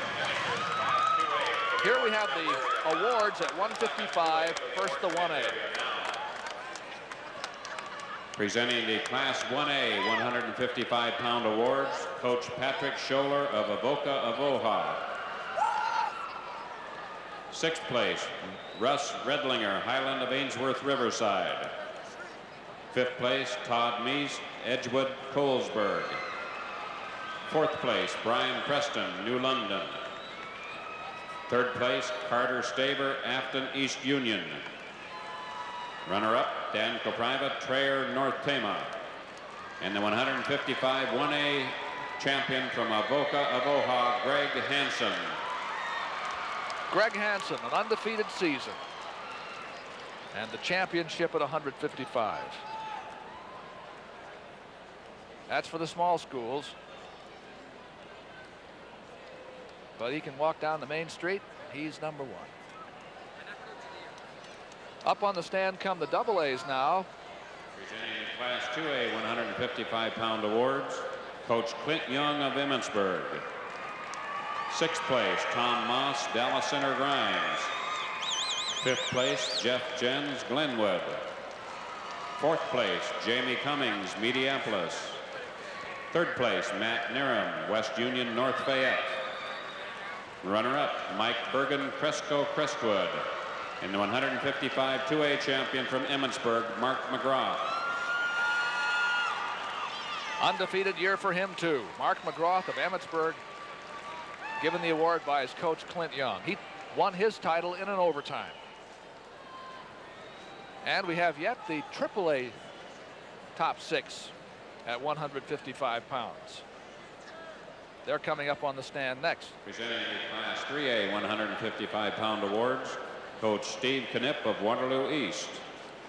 6th place, Rob Bleakley, Cedar Rapids Prairie. 5th place, Kevin High, Waterloo Central. 4th place, Leo Costello, Eldridge North Scott. 3rd place, Keith Trammell, Iowa City, City High. Runner-up, Shane Yates, Indianola. And the 3A 155-pound champion from Waterloo East, Marcus Mangum. Hey, Marcus, the champion at 155. Now let's get floor reports. Here's Dean Borg.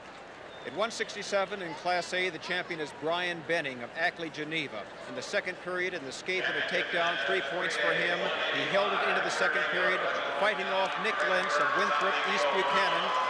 East Buchanan's coaches were calling for stalling calls. They didn't get it, and Benning went on to win it 3-1. He's the champion, 167 in Class A. Dick? All right, Dean. Dave Melichek of Osage is the state champion in 2A at 167 pounds. Melichek came out tonight, and he wasted little time in telling who was boss. There you see Melichek going over to receive the congratulations of his coach as he wins 8-4 over Mike Beebe of Wilton. And there's a happy young man from Osage, Melichek. Right now, another happy young man, coach of this is one of those nights, Centerville, the state champion 2A team, Mike Kolupnik. Mike, how does it feel to be writing history for Centerville tonight? Oh, it feels great. It's our program's been growing for about 9 years. It was only started about 18 years ago, and so we've been kind of growing and trying to come up here to the state tournament and do well, and we finally got the job done here. You had help from a young man who really brought history too. Yeah, he has. That young man's been the heart and soul of our program. He's really gotten us here the kids that placed today was because of the things he's taught them. Thanks much. Michael Upnick, the coach of the 2A state champion from Centerville. Now back to you, Doug. Thank you, Dick and Dean. We're going to 185 pounds next. We're getting up here among the bigger guys. And we'll be at AAA to start. Kurt Engler of West Des Moines Dowling. Well, you see plenty of people from Dowling around here. And Greg Berg is his opponent. He's from in the same Des Moines area, Southeast Polk. Runnels, and Berg is undefeated. And Engler is in the purple, as you know. And he has his back to you. And Berg of Southeast Polk is in the dark. At 1A, it's Jamie Camberling of Lisbon against Mike Heeman of Riceville. And at the AA match, Pat Williams of Decorah is wrestling Kent J. of Grinnell. Circle. Boy, do we have a couple of wrestlers right here in Engler and Berg that their coaches just say are very, very special kids. Red Owens, the coach at Southeast Polk, says, in many ways, Berg is the best wrestler I've ever had. He's the most coachable, unassuming young man that I've ever had on my team. He's really special. Coach Dara says that Engler is a top-notch citizen, puts a lot of time into events around the school that helps the less fortunate. Circle. Whoa! And there's a less fortunate Berg right there. And boy, Engler got Berg right on his back to start. That's the favorite on his back, and he's in serious trouble. He is in serious trouble. Serious trouble. The only time these two have met, Berg won last year, 6-4. And that's a 5-point lead, I'll tell you. That's a nice foot sweep action by Engler. Engler's really paid his dues. He's been out wrestling the freestyle circuit for several years, improving a little bit each year to the point where here he's going for the state championship. 31 seconds. Well, now we're going to find out if Greg Berg can come back. He's #1 ranked at this weight all year. He's 28-0, but he's behind 5-0. Still most of the match, almost all the match left to go. You know, Berg played basketball through 8th grade. He never wrestled his first match until a freshman, and he's been 185-pounder for the last 4 years. He's just beginning, Doug. They're both honor roll students. That shot came from too far out. Berg knows he has to score, and he probably took one there he wouldn't take him if he were ahead 5-0. Berg's also playing in the Shrine Bowl game for football. Choice. Green defers. End of the period. Berg gets his choice. Speaking of how tough a person can be, Berg broke his leg last year in the second to the last game in football. He missed one game in football. Doug, he didn't miss another wrestling practice. He went right back into practice with a brace and a pad. He's a tough kid. Now Berg wants to get out, but Engler is controlling him here. There's one for the escape, 5-1. It was essential that Berg get out early because he can't afford to be caught under for very long, trailing by 5 points. Well, Engler sure likes the upper body here, and he likes to control in tight in a 2-on-1. You see him hunting it out, stalking right there. Well, he just absolutely has to get this takedown, doesn't he? Berg? Yeah. Well, right, and Berg really does. He likes it on his feet, too. He got caught there in a nice execution early by Engler, but he hits those doubles, and he has a good lower leg attack, so we have a contrast in styles. We'll see what happens here in the next set of flurries. Right here, warning, get in here. There's a warning against Engler. No, was it against Engler? I think so.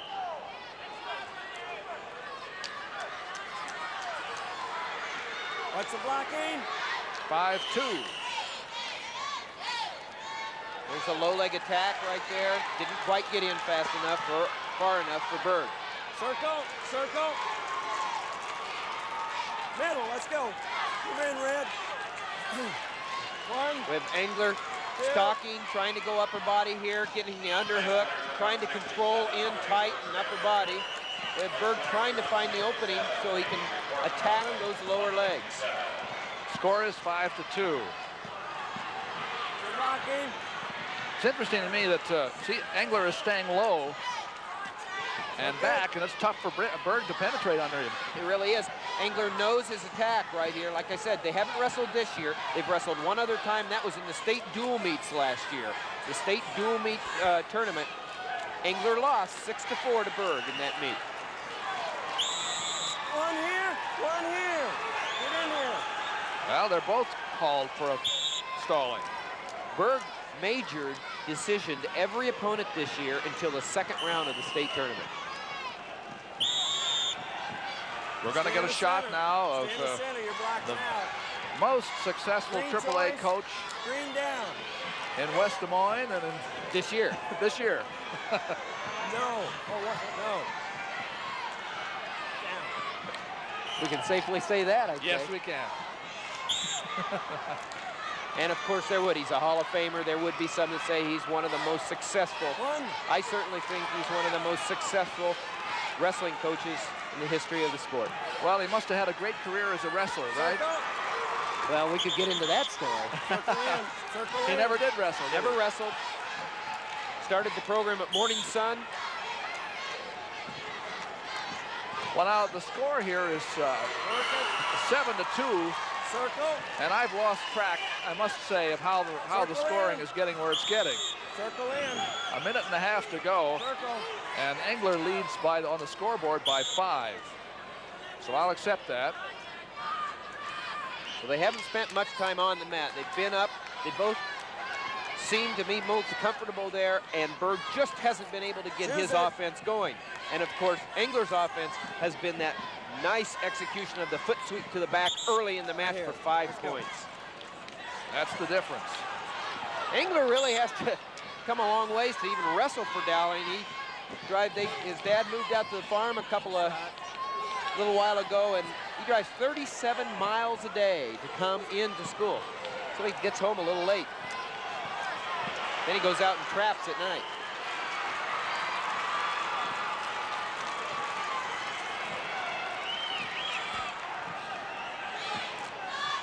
This is the AAA. In the single A match, looks like another championship for Lisbon, the way things are going. Camberling leads Heman by 8-4. 10-4 now, with only 15 seconds left. And in the AA match, it's a little closer. Jay of Grinnell is leading Williams of Decorah 3-2 with about a minute and a half to go. 2. That's Greg Berg on the right. His undefeated string is in danger. Right here. A lot of jeopardy. 1 here. Come on, fellas. Double warning, both of you. Let's go. Double warning? Did he give him a double warning again? I don't know. 8-2 is the score. Camberling just won a championship for Lisbon at 185.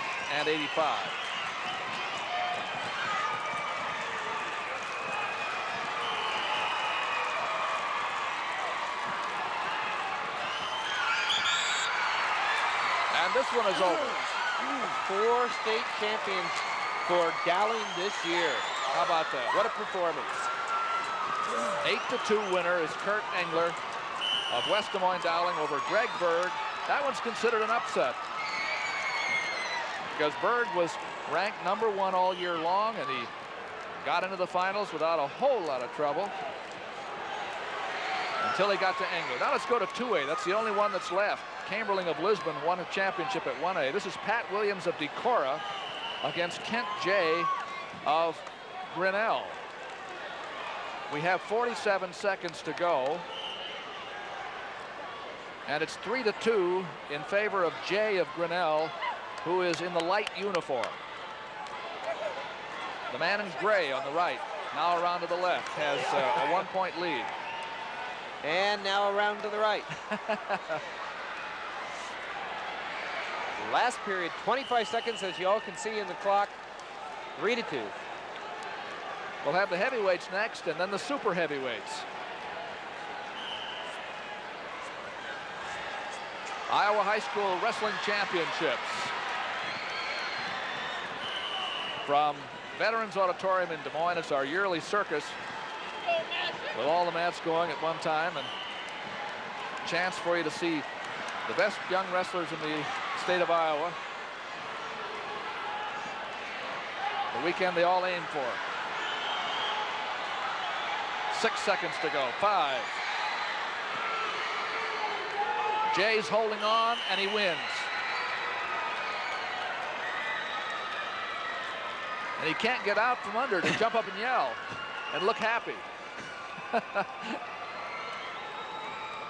He's got his tongue hanging out, though. Ladies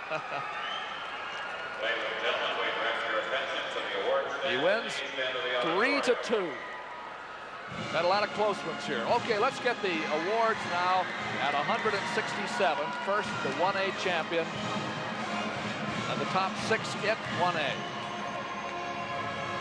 Presenting the Class 1A 167-pound awards, Coach Charles Montgomery of Ackley, Geneva. 6th place, Jeff Grell, Mapleton, Maple Valley. 5th place, Dirk Potaski, Traer, North Tama. 4th place, Tom O'Brien, Stuart Menlo.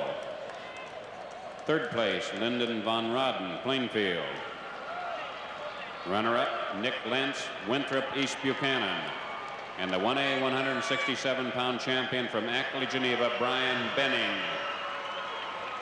Undefeated through the year. He looks like a 167-pound champion, doesn't he? He sure does. He was tough job tonight. That's Brian Benning of the 1A. We have the AA yet to come and the AAA awards at 167. We will get some reports too about 185 and then go to heavyweight.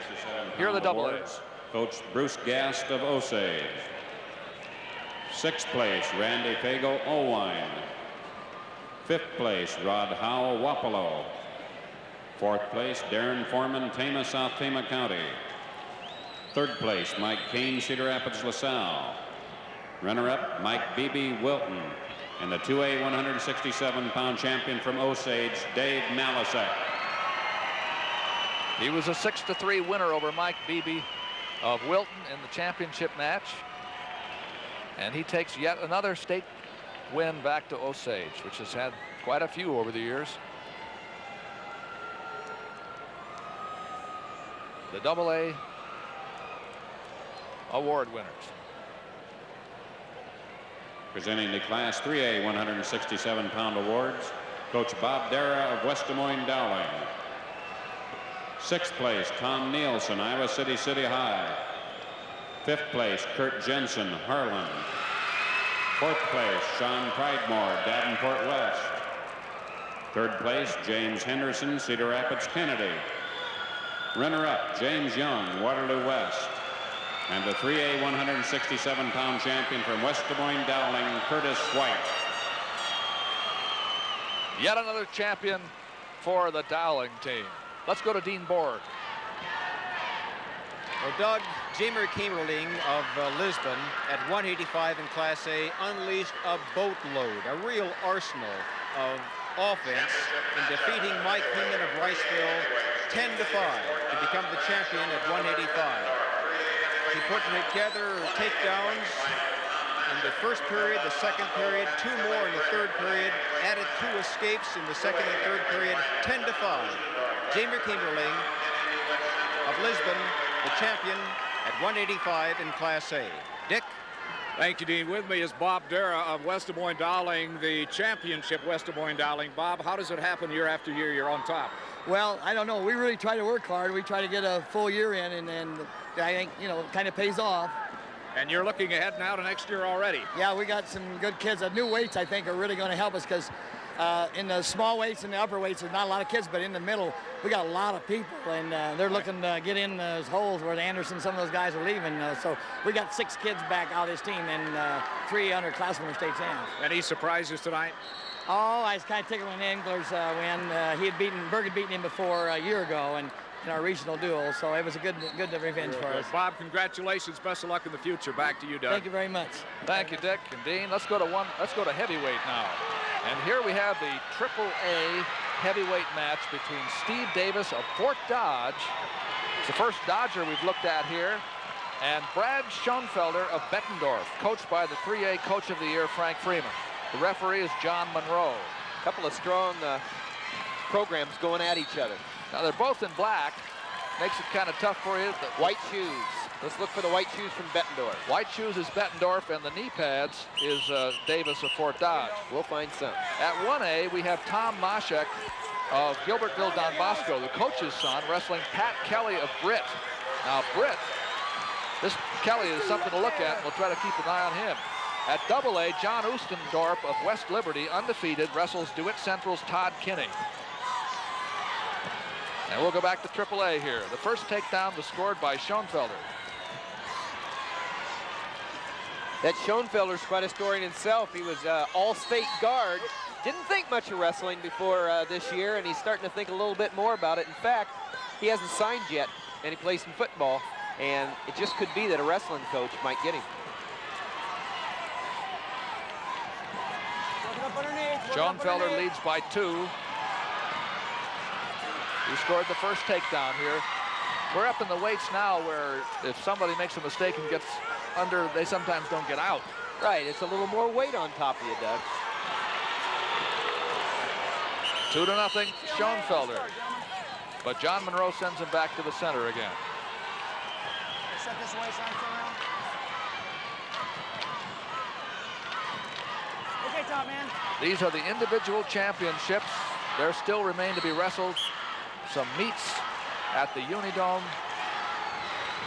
in the second year of the team championships.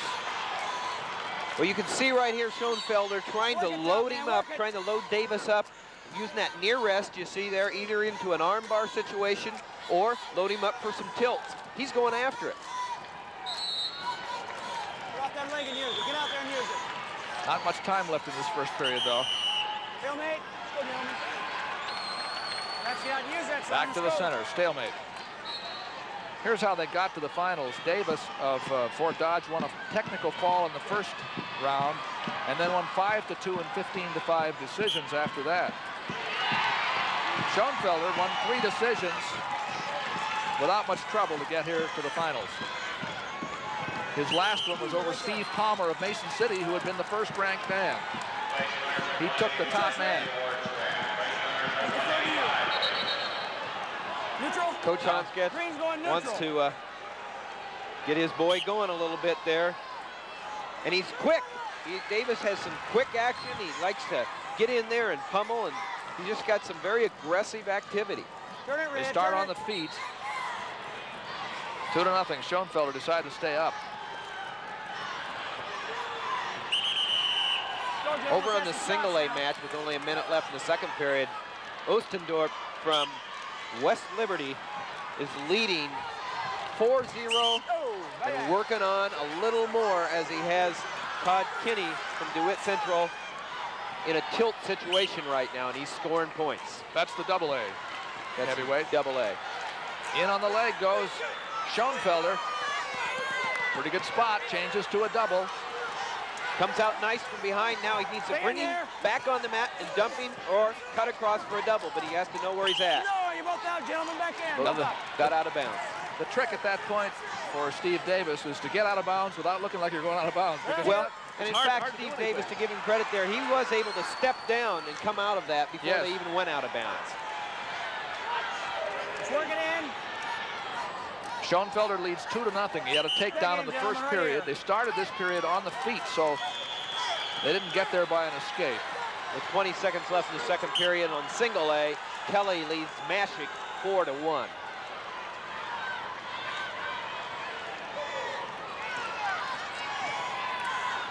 I like this kind of activity at heavyweight, Doug. You notice they both are quick. They both have lower leg attacks. Well, it was a good thing, actually, I think, for the sport when they reduced the limit to a certain heavyweight size in college and high school. So it still came down to wrestling skills and not push and shove and weight. You're right, Doug. Both of you. You're going sideways. I want you coming at each other. Let's go. Well, some very big and very popular heavyweights that we know might not have been able to win championships in the old days. I'm thinking of Chris Taylor, for instance. Might not have been, and yet you never know. What if the rules in effect, how many people are coming down already? It's keeping their weight down a little bit more. We have only 23 seconds to go, and Schoenfelder of Bettendorf clings to a 2-0 lead. Neither man has been warned so far as I know. Davis did manage to get Schoenfelder past him, but he wasn't quick enough at that second to get around behind. 4 seconds to go. Second period.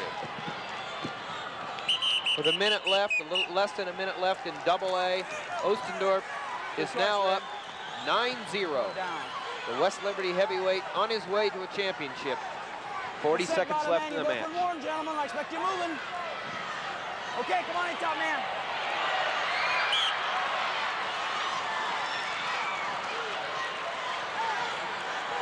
And with 50 seconds left in single A, Kelly is leading Mashik 7-3. Take him down, top man.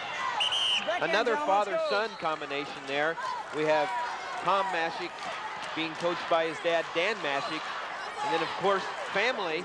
Kelly has his two brothers wrestling for Iowa State. So it's a family affair here at the match that is going on in single A. Davis against Schoenfelder here. Davis is riding, but he's trailing by 2 points. And now, one more. Both up, gentlemen. Let's go. 3-0. That's Coach Hans Getz telling Davis that you have to take him down. But the shot was taken by Schoenfelder. Stalemate. Let's go, guys. A minute 24 to go. Ostendorf from West Liberty, the champion in 2A, 10-0. Both of you one each way. Go. Gentlemen, I want you coming in at each other. They've kind of stopped the activity I was talking about earlier in the match. They've kind of gone to the old heavyweight lean here in our match, Doug. Pat Kelly is the winner. Undefeated year at heavyweight for Britt at 9-4 over Tom Mashik of Gilbertville, Don Bosco. Pat Kelly, another of the heavily recruited people probably. And as a 185-pounder in college, Doug, he is probably one of the better 185-pound prospects. He barely weighs 200. But he also has to run marathons. Did you know that? No, I didn't. Heard that tonight. This is Davis against Schoenfelder. It's 4-1 in favor of Schoenfelder on the right with the white shoes and no knee pads. Davis in the black uniform of Fort Dodge is wearing knee pads. Both of them again, one each way. One each way again. This is inactivity is beginning to mount the score. 2-5, 5-2 now in favor of Schoenfelder. 20 seconds to go. Oh boy. Those lateral drops, sometimes you can end up on your back. Gotta be coming, gentlemen, gotta be coming. Davis has no choice here. He's down by 3. 6 seconds to go. Or 10 seconds to go. There it is again. Like you said, he has to go for it. Got himself in a position he didn't want to be in. 2 right here. Stalling 2. Now it's 5-4. 2 point stalling. So Schoenfelder's got to push for at least the last bit. Whoa, that was close. Take your feet, gentlemen. And it's going to be 5-4 Schoenfelder because that takedown at the end was just about a second too late. Big hand, gentlemen. Coach of the Year, Frank Freeman of Bettendorf. Gets a state champ. Gets a state champion at heavyweight. We'll have the super heavyweights after the awards at 185 pounds, beginning with the top 6 at single A. 185-pound awards, Coach Brad Smith of Lisbon.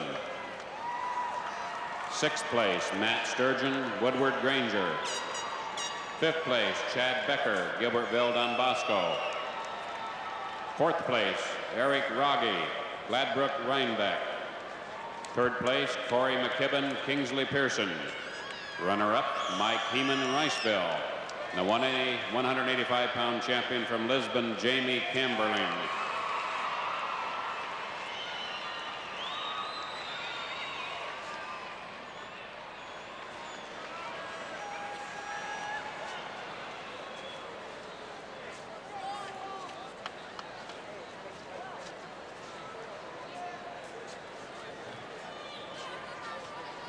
Presenting the Class 2A 185-pound awards, Coach Mike Allen of Grinnell. 6th place, Brett Maiman, Center Point. 5th place, Donnie White, Osceola Clark. 4th place, Bob Needham, Emmitsburg. 3rd place, John Oling, Rock Rapids, Central Ion. Runner-up, Pat Williams, Decorah. And the 2A 185-pound champion from Grinnell, Kent J. Grinnell gets a man to the finals, and he wins. Kent J. So we've had the 1A top 6 and the AA top 6. 1A, of course, with one more champion for Lisbon, Brad Smith. They've run away with the team race here. Presenting the Class 3A 185-pound awards, Coach Bob Dara of West Des Moines Dowling. 6th place, Tony Berger, Harlan. 5th place, Chad Erie, Maquoketa. 4th place, Jeff Crooks, Charles City.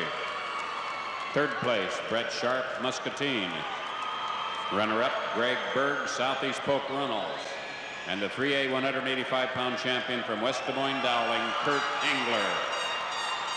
4 finalists for Dowling and 4 champions tonight. Let's go to Dean Borg. Well, Doug, at heavyweight in Class A, it was a rematch of last year. Same players, same outcome. Tom Mashik and Pat Kelly. Mashik of Gilbertville, Don Bosco. Kelly from Britt. Kelly won it 9-4. In fact, he made life miserable for Mashik. Takedown in the first period, reversal in the second, added 5 more points in the third period, wins 9-4. Pat Kelly is champion. He's from Britt in heavyweight Class A. Here's Dick Trotter. All right, Dean, in the Class 2A heavyweight match, John Osendorf of West Liberty said, "This is my match, and I'm going to do it right from the start," which he did with a takedown. There you see Osendorf, who finishes the season with a 31-0 record as he defeats Todd Kinney of DeWitt Central by the margin of 10-0. Big win for Osendorf and West Liberty. Back to you, Doug. He looks like another prospect for somebody from West Liberty, and he's undefeated this year. Football too. Now we're going to go to super heavyweight. And let's go to the 1A match because it's between Brent James of Akron Westfield and an undefeated wrestler from Lincoln High of Stanwood, Reuel Kirstein. Gene Luttrell is the referee here. These two heavyweights go to work. Speaking of old stomping grounds, is Lincoln High and Stanwood close to where you grew up? Yeah, well, it turns out that Reuel Kirstein lives just a mile or a couple of miles from where I grew up. And he's actually from Mechanicsville, Reuel Kirstein. Now to set this for you, Kirstein is the man in facing you. They both have black, and they're going to be hard to separate for you. So let's forget about that for a second and go to 2A, where we have Lance Keller of Iowa Falls against Sean Bowman of Audubon. Keller is undefeated. At 3A, Terry Alcott of Waterloo West wrestles against Chris Stodgdale of Charles City, who also is undefeated. Stay on there. Here we are, super heavyweight. I'm not just sure how we're going to be able to separate these two. Let's do it by headgear. Yeah. Because Kirstein has the white headgear, and Brent James of Akron Westfield has the red. So Kirstein is on top, leading 2-0. Watch that arm now. Got one, both up. Escape, 2-1.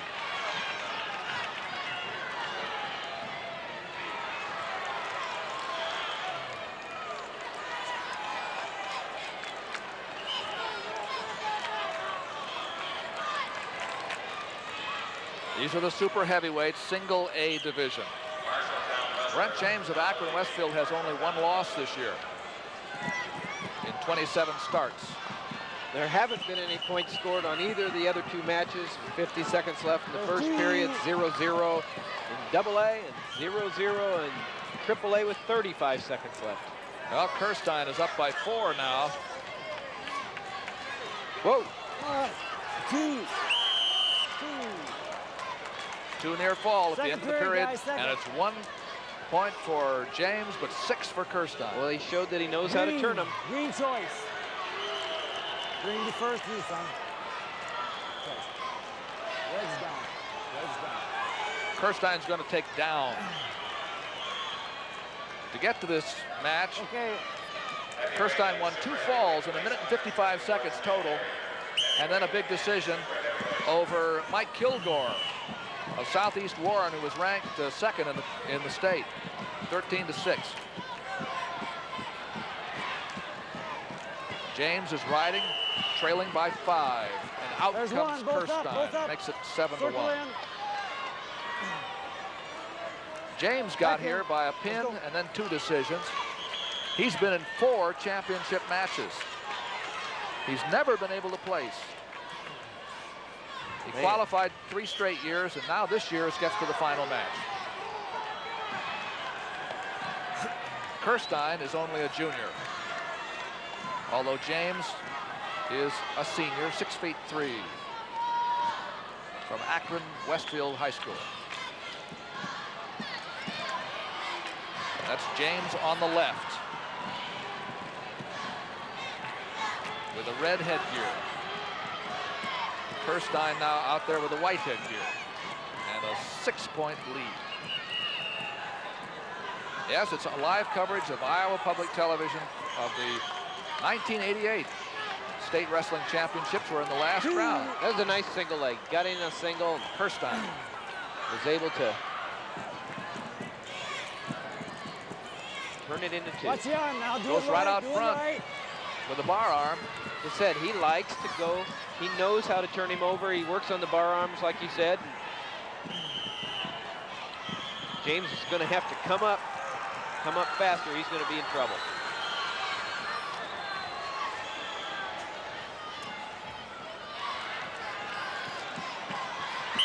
Throw it again, son. 12 seconds to go. That's potentially dangerous, says Gene Lettra. Go.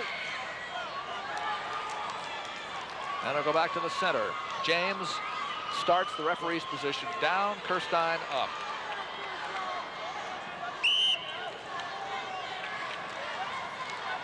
James would like to stand up, but he's not going to be able to stand up straight until now. 1, 2, 1. That's an escape. Go. Third period, guys. At the end of the period. James is going to take down. He's trailing by 7, but he'll take the points where he can find them. Coach Lesmeyer there for Lincoln Stanwood. Okay, Red.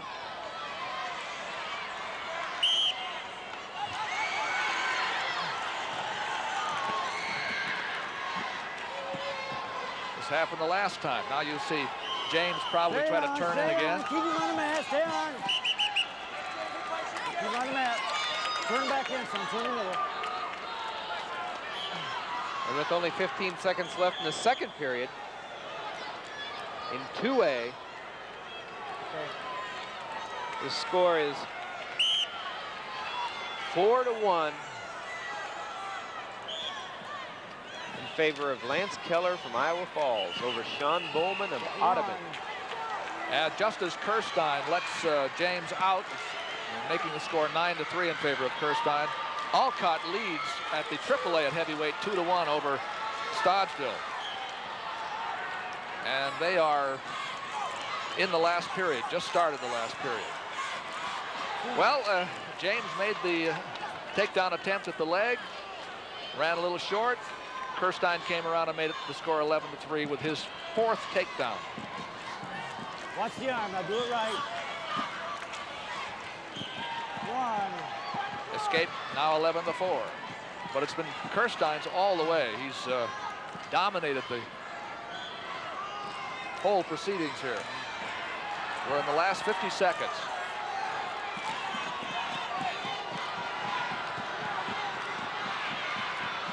Well, Kirstein let up. He lost his concentration for a moment there and almost got taken down. He was able to recover.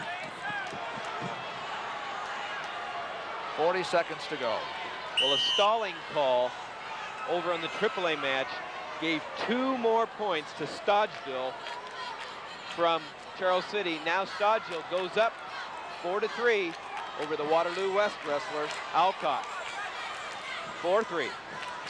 We're down to about 20 seconds here with a 7-point lead for Kirstein, the man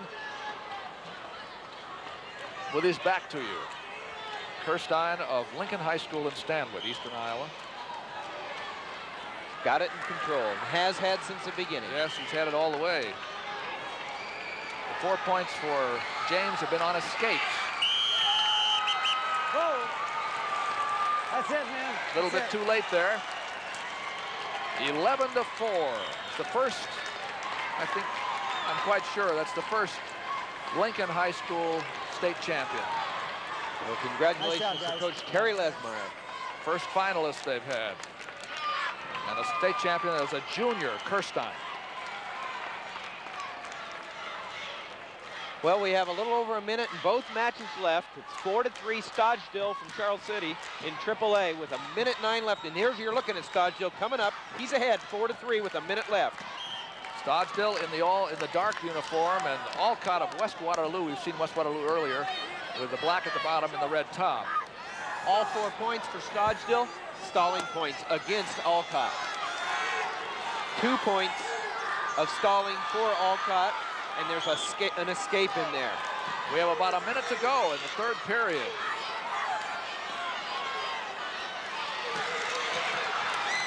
Alcott trying to put some real weight on Stodgeville and turn him somehow, but the sands of time are running here.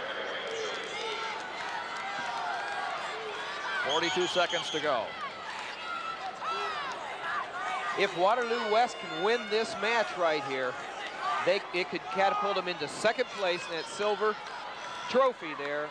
They need to win, though. So they're going for second. They're in third right now.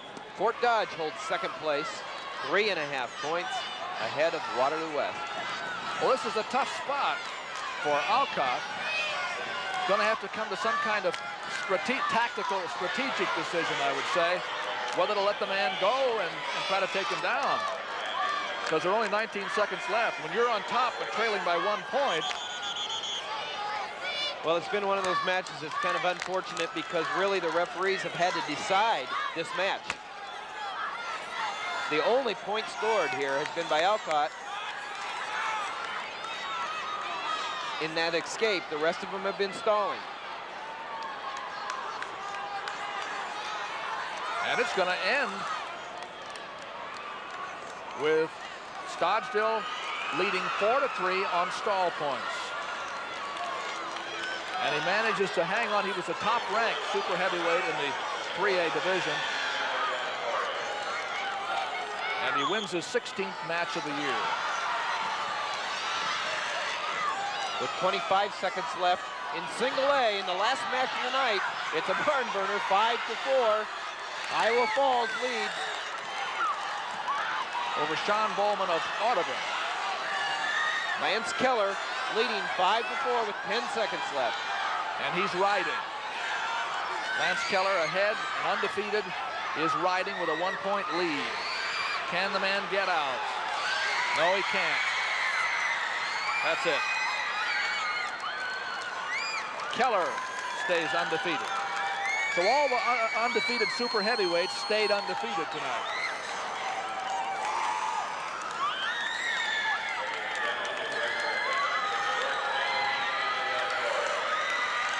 The winner, Lance Keller of Iowa Falls.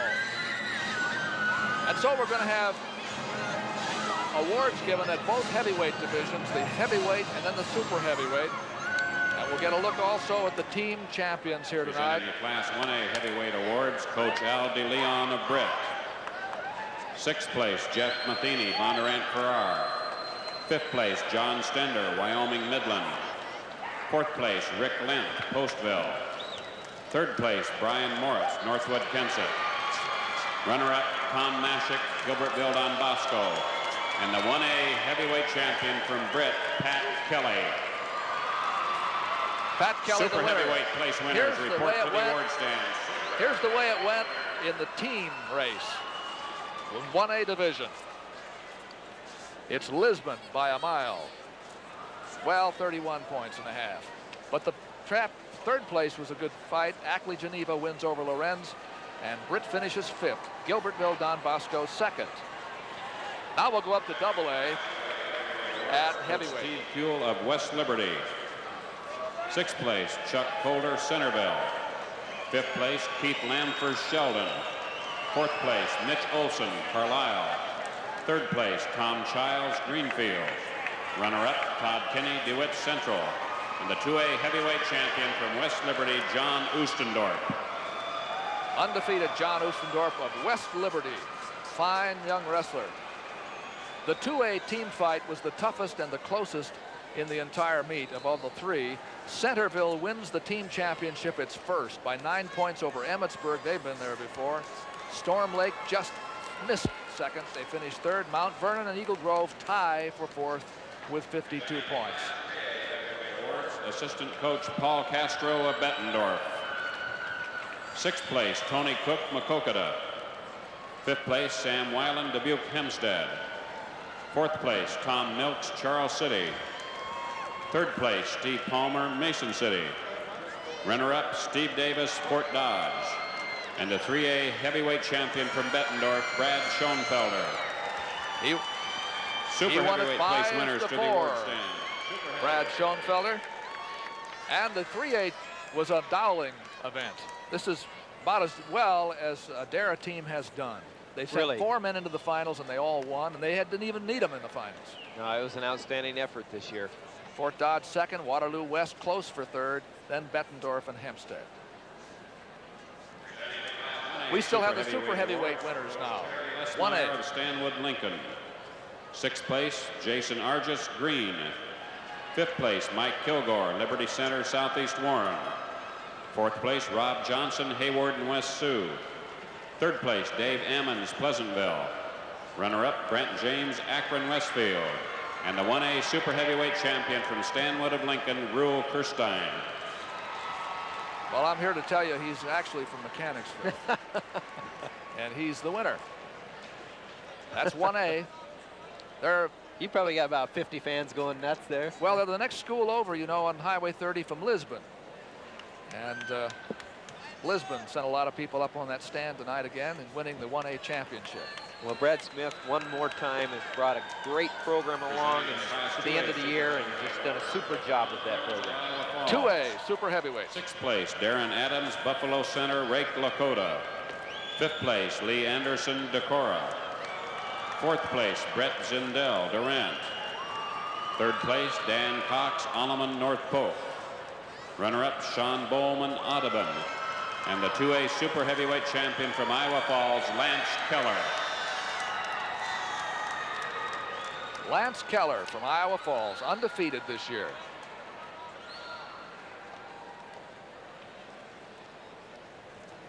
Well, a lot of people have come down out of the balconies. Some have headed for the parking lot. Quite a few more, though, are going to stick around here to see the awarding of the team trophies. Nice, it's over. And we still have the AAA winners at super heavyweight to go. Coach Nick Hobbs of Charles City. 6th place, Chris Williams, Boone. 5th place, Ryan Wolderman, Carroll Kemper. 4th place, Jason Faw, Dubuque Hempstead. 3rd place, Dale Plessel, Dubuque Waller. Runner-up, Terry Alcott, Waterloo West. And the 3A super heavyweight champion from Charles City, Chris Stodstill. Good job, Nick, getting a good state championship there for Charles City. And those are the winners. We're going to go to Dick Trotter and Dean Borg for some thoughts about this big championship tonight. Gentlemen? Well, Dick, my thought is I saw more parity tonight among the wrestlers that I watched in Class 2A and 1A than I think I ever have before. I saw only one fall. Evenness and quality wrestling. Dean, I don't think there's any question about it. Going right down into the super heavyweight match where normally you would expect at least 2 falls, not a 1. And certainly this is a tribute to the coaching of Iowa High School State Wrestling. Well, what do you think? A lot of good college prospects here tonight? I think possibly you could put your finger on several. Zapatil, for one, is very impressive. And the kid from West Liberty who won a title at 185 is terribly impressive. You can go right down the line. This Stockdale from Charles City had a tough match with the kid from West Waterloo. It looked like neither one of them wanted to win because they were penalized twice. And yet he's, he could be a very good college prospect. So. Let's go back now to Doug. Doug? Thank you, gentlemen. We agree, I think, don't we, that the parity. You don't see people just standing out from the crowd, but that's because the crowd is pretty tough. That's right. It's just been a tremendous effort by all the wrestlers tonight, but we kind of called it before. It looked like it was going to be, and it did happen. Let's go down to the PA announcer, Mo Kelly. Here's Mo with the awards. Points. Coach Dan Mashik and Gilbertville, Don Bosco. The runner-up team. We just missed the 3rd place there, I'm sorry to say, and that was Ackley Geneva.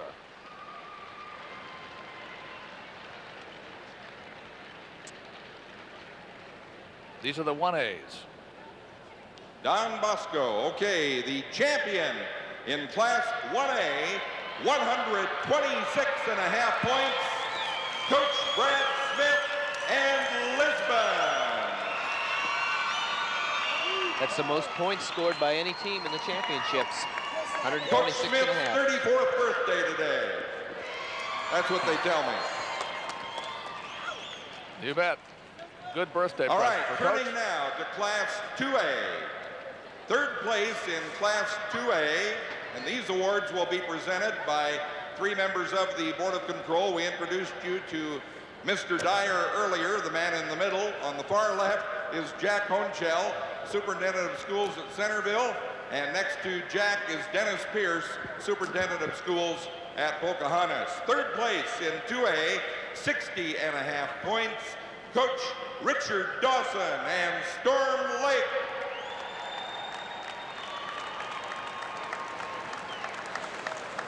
Storm Lake in the green. They finished 3rd.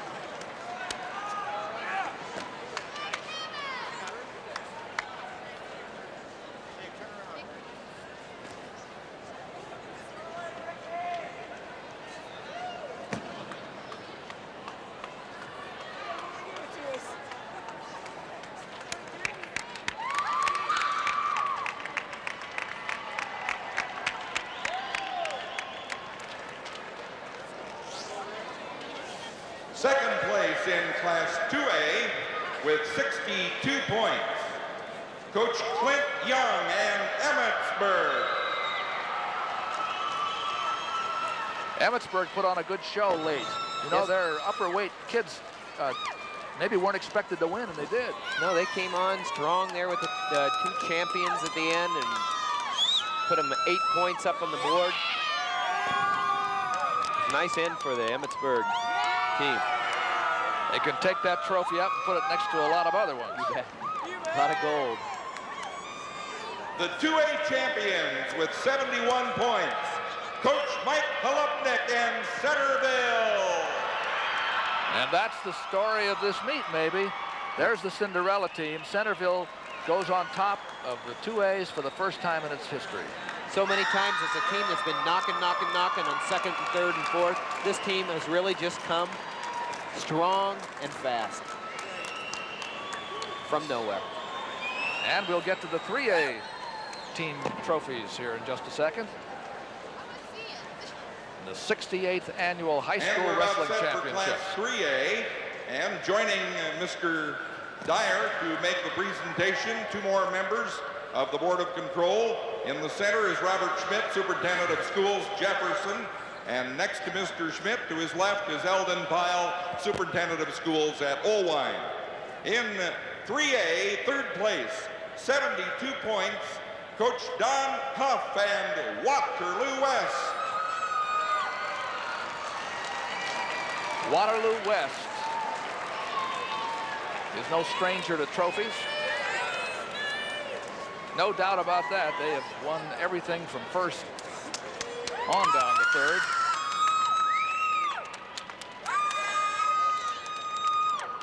West's strength was in the upper weights.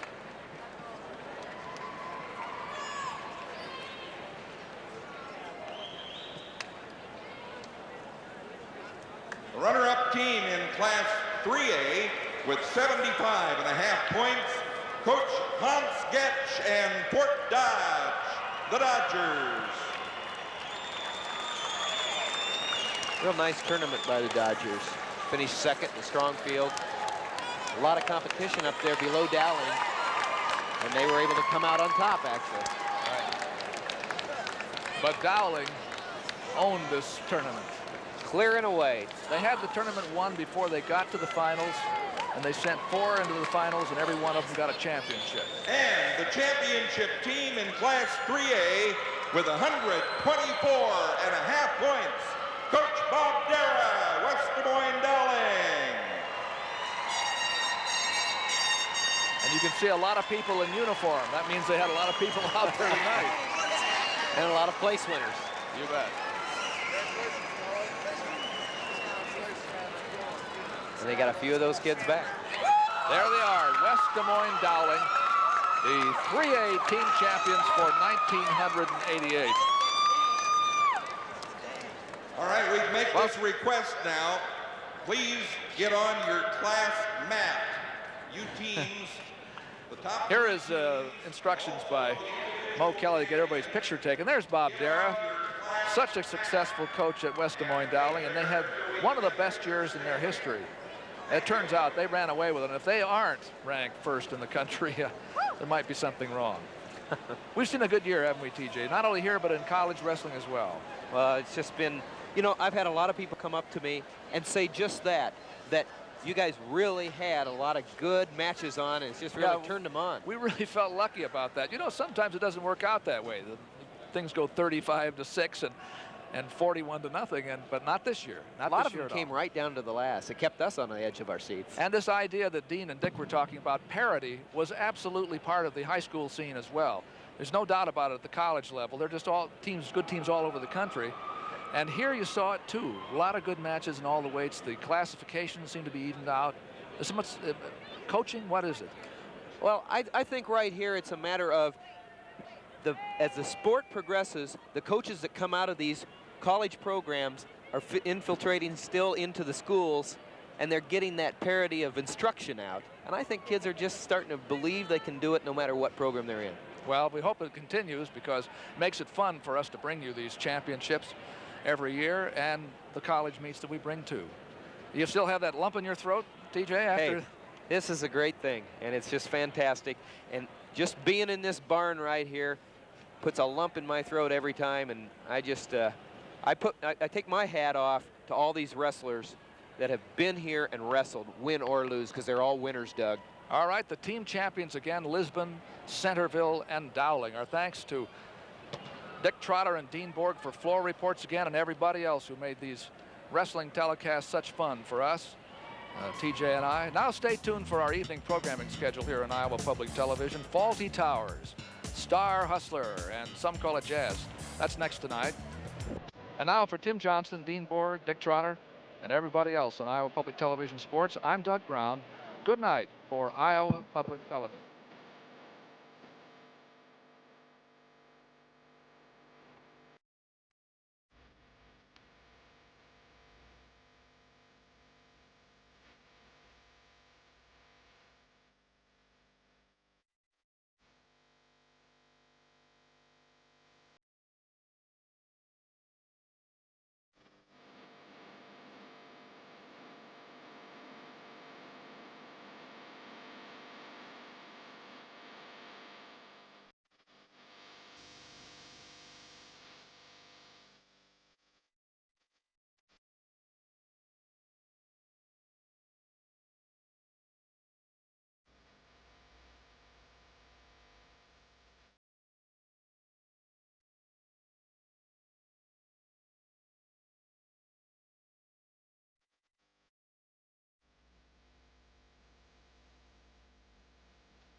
Major funding for this program was provided by Friends of Iowa Public Television.